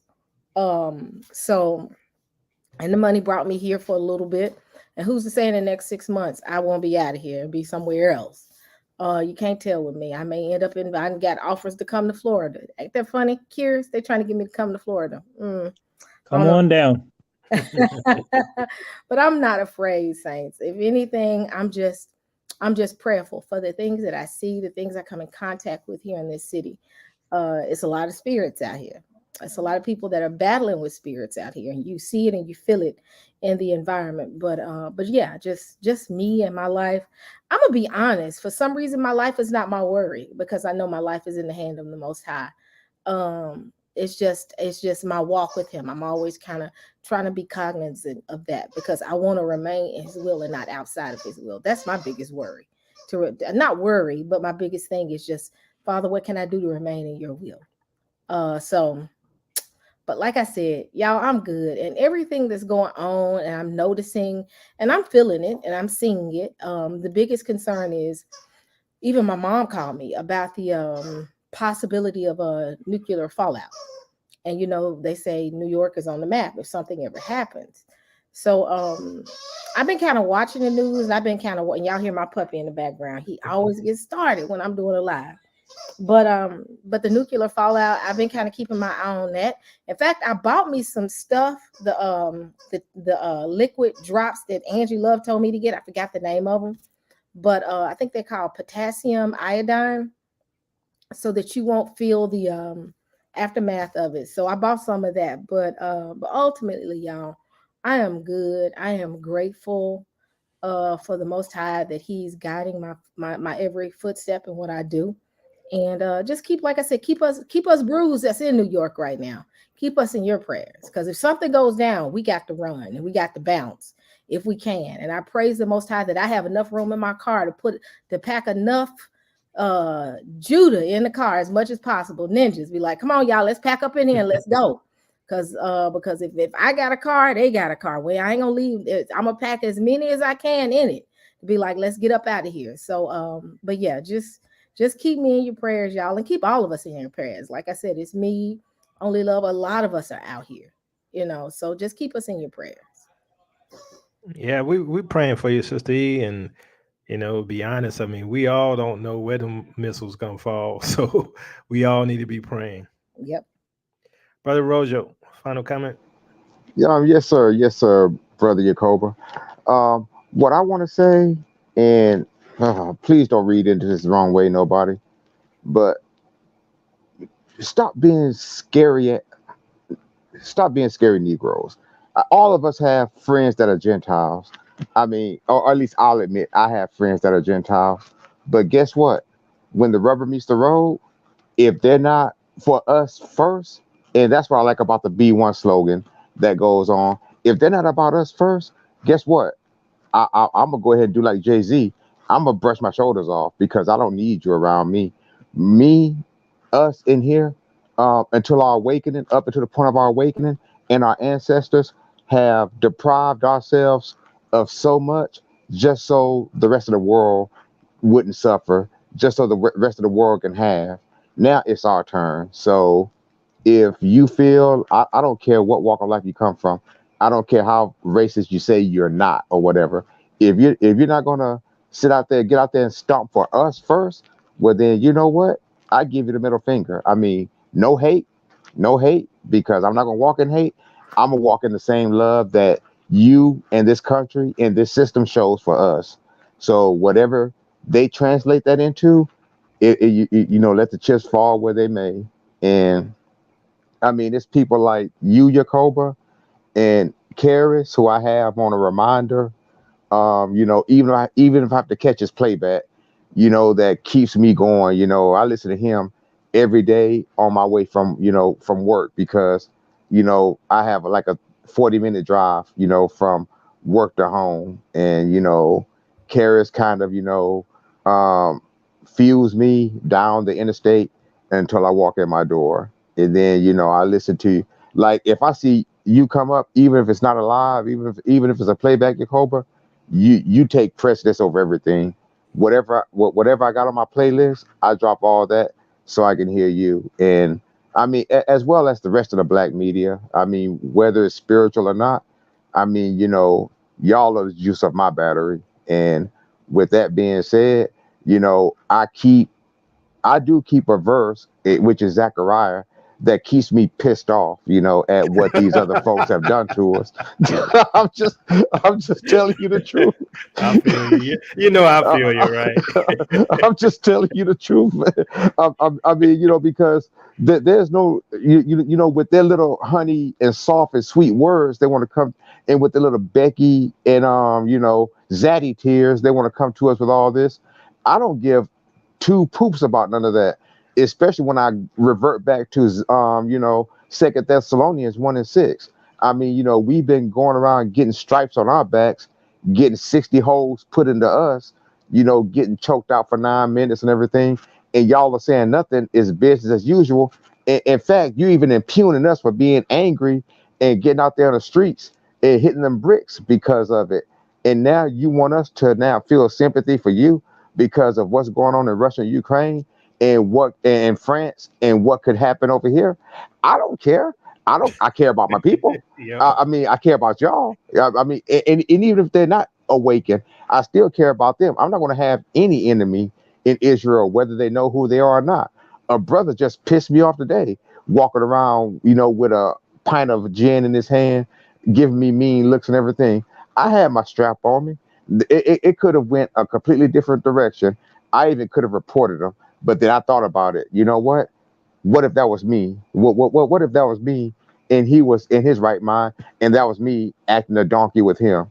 And what I want him to report me, to sick the 5 on me? Hell no. So, like I said, I come in a different spirit. I come in the spirit of anger and frustration and just sick and tired of being sick and tired. I'm from Texas. I live in Tennessee now, but I'm from Texas. So I've lived in Louisiana. I've lived in California, Minnesota, and all of those places. One thing, there's one constant. These folks hate us, and we have to realize that. And the few people that claim they're our friends, I'm getting to the point to where you know what, you're gonna put up or shut up. You're gonna show me or you're gonna kick rocks. I That's don't it. care. I mean, if it's my people, I'm gonna work with my people. I'm gonna stand by my people. I'm gonna love my people. point blank, period. And I land my plane there. And thank you for having me on, Brother Yacoba. Yeah, I want to thank the panel for coming on, and I appreciate all of the input. And the thing is it's for the longest, as Brother Rojo was saying, I mean, we really been caring for other people, not for our own. Worried about other cultures and other groups before our own. And now it's time to look at our house and take care of our home first, right? Take care of our people first. And if you don't like that, that's your problem, right? If you're angry with that, that's your problem. And because you do the same thing, you take care of your house first, you take care of your people first. And I don't say there's anything wrong with that. The problem is a lot of stuff y'all did to us, right? Your ancestors and some of y'all. And understand this: if y'all don't understand what the Gentiles have done, y'all done persecuted some of the descendants of the apostles. You know that, right? It's not that we just Judah. Some of us are descendants of the 12 apostles. And we got caught under judgment because we were judged as a nation. Same thing that's going to happen to the Gentiles. And that's where we're at today. And I want to thank everyone for listening. I want to once again thank the panel. I want to thank everyone who support this ministry. I want to thank all of the Patreon supporters, all the Cash App supporters, and all of those who share and like this video. I appreciate that as well. And understand this, based upon the speed of what I'm seeing, I mean, I don't know how much time we got. I knew it was close, but now it's like exponential. What? I don't know. It just, you blink and tomorrow there's something new, right? It stuff you thought would. And let me ask Karis before I continue. Karis, what's your thoughts? Because we always talk about this. I said, Karis, what you think? Oh, I think 2 years. I think 1 year. I think, what I'm saying? Man, listen. I was cracking up in the background because I said, they done had Anthony Blinken say, well, China could actually fight a war this year. You remember, it was like 2 years ago, Yeah. like three weeks ago. Oh, it was 2 years, like 3 weeks ago. They said, oh, no, they can fight this year. But you know what that means? Get your iodine, get all your stuff together, and don't be surprised. That's just how the thing goes. And that's how our Elohim is, right? We serve an awesome Elohim. He gives you the opportunity to be prepared. So prepare yourselves. Don't go crazy. Don't go, just calm down and let the Most High take care of you. That's all I gotta say, because it's been a late show. Yeah. All right, fam. Love y'all with the love of the Messiah. Peace and blessings, Israel. Your captivity is ending. Please support the Dry Bones Project.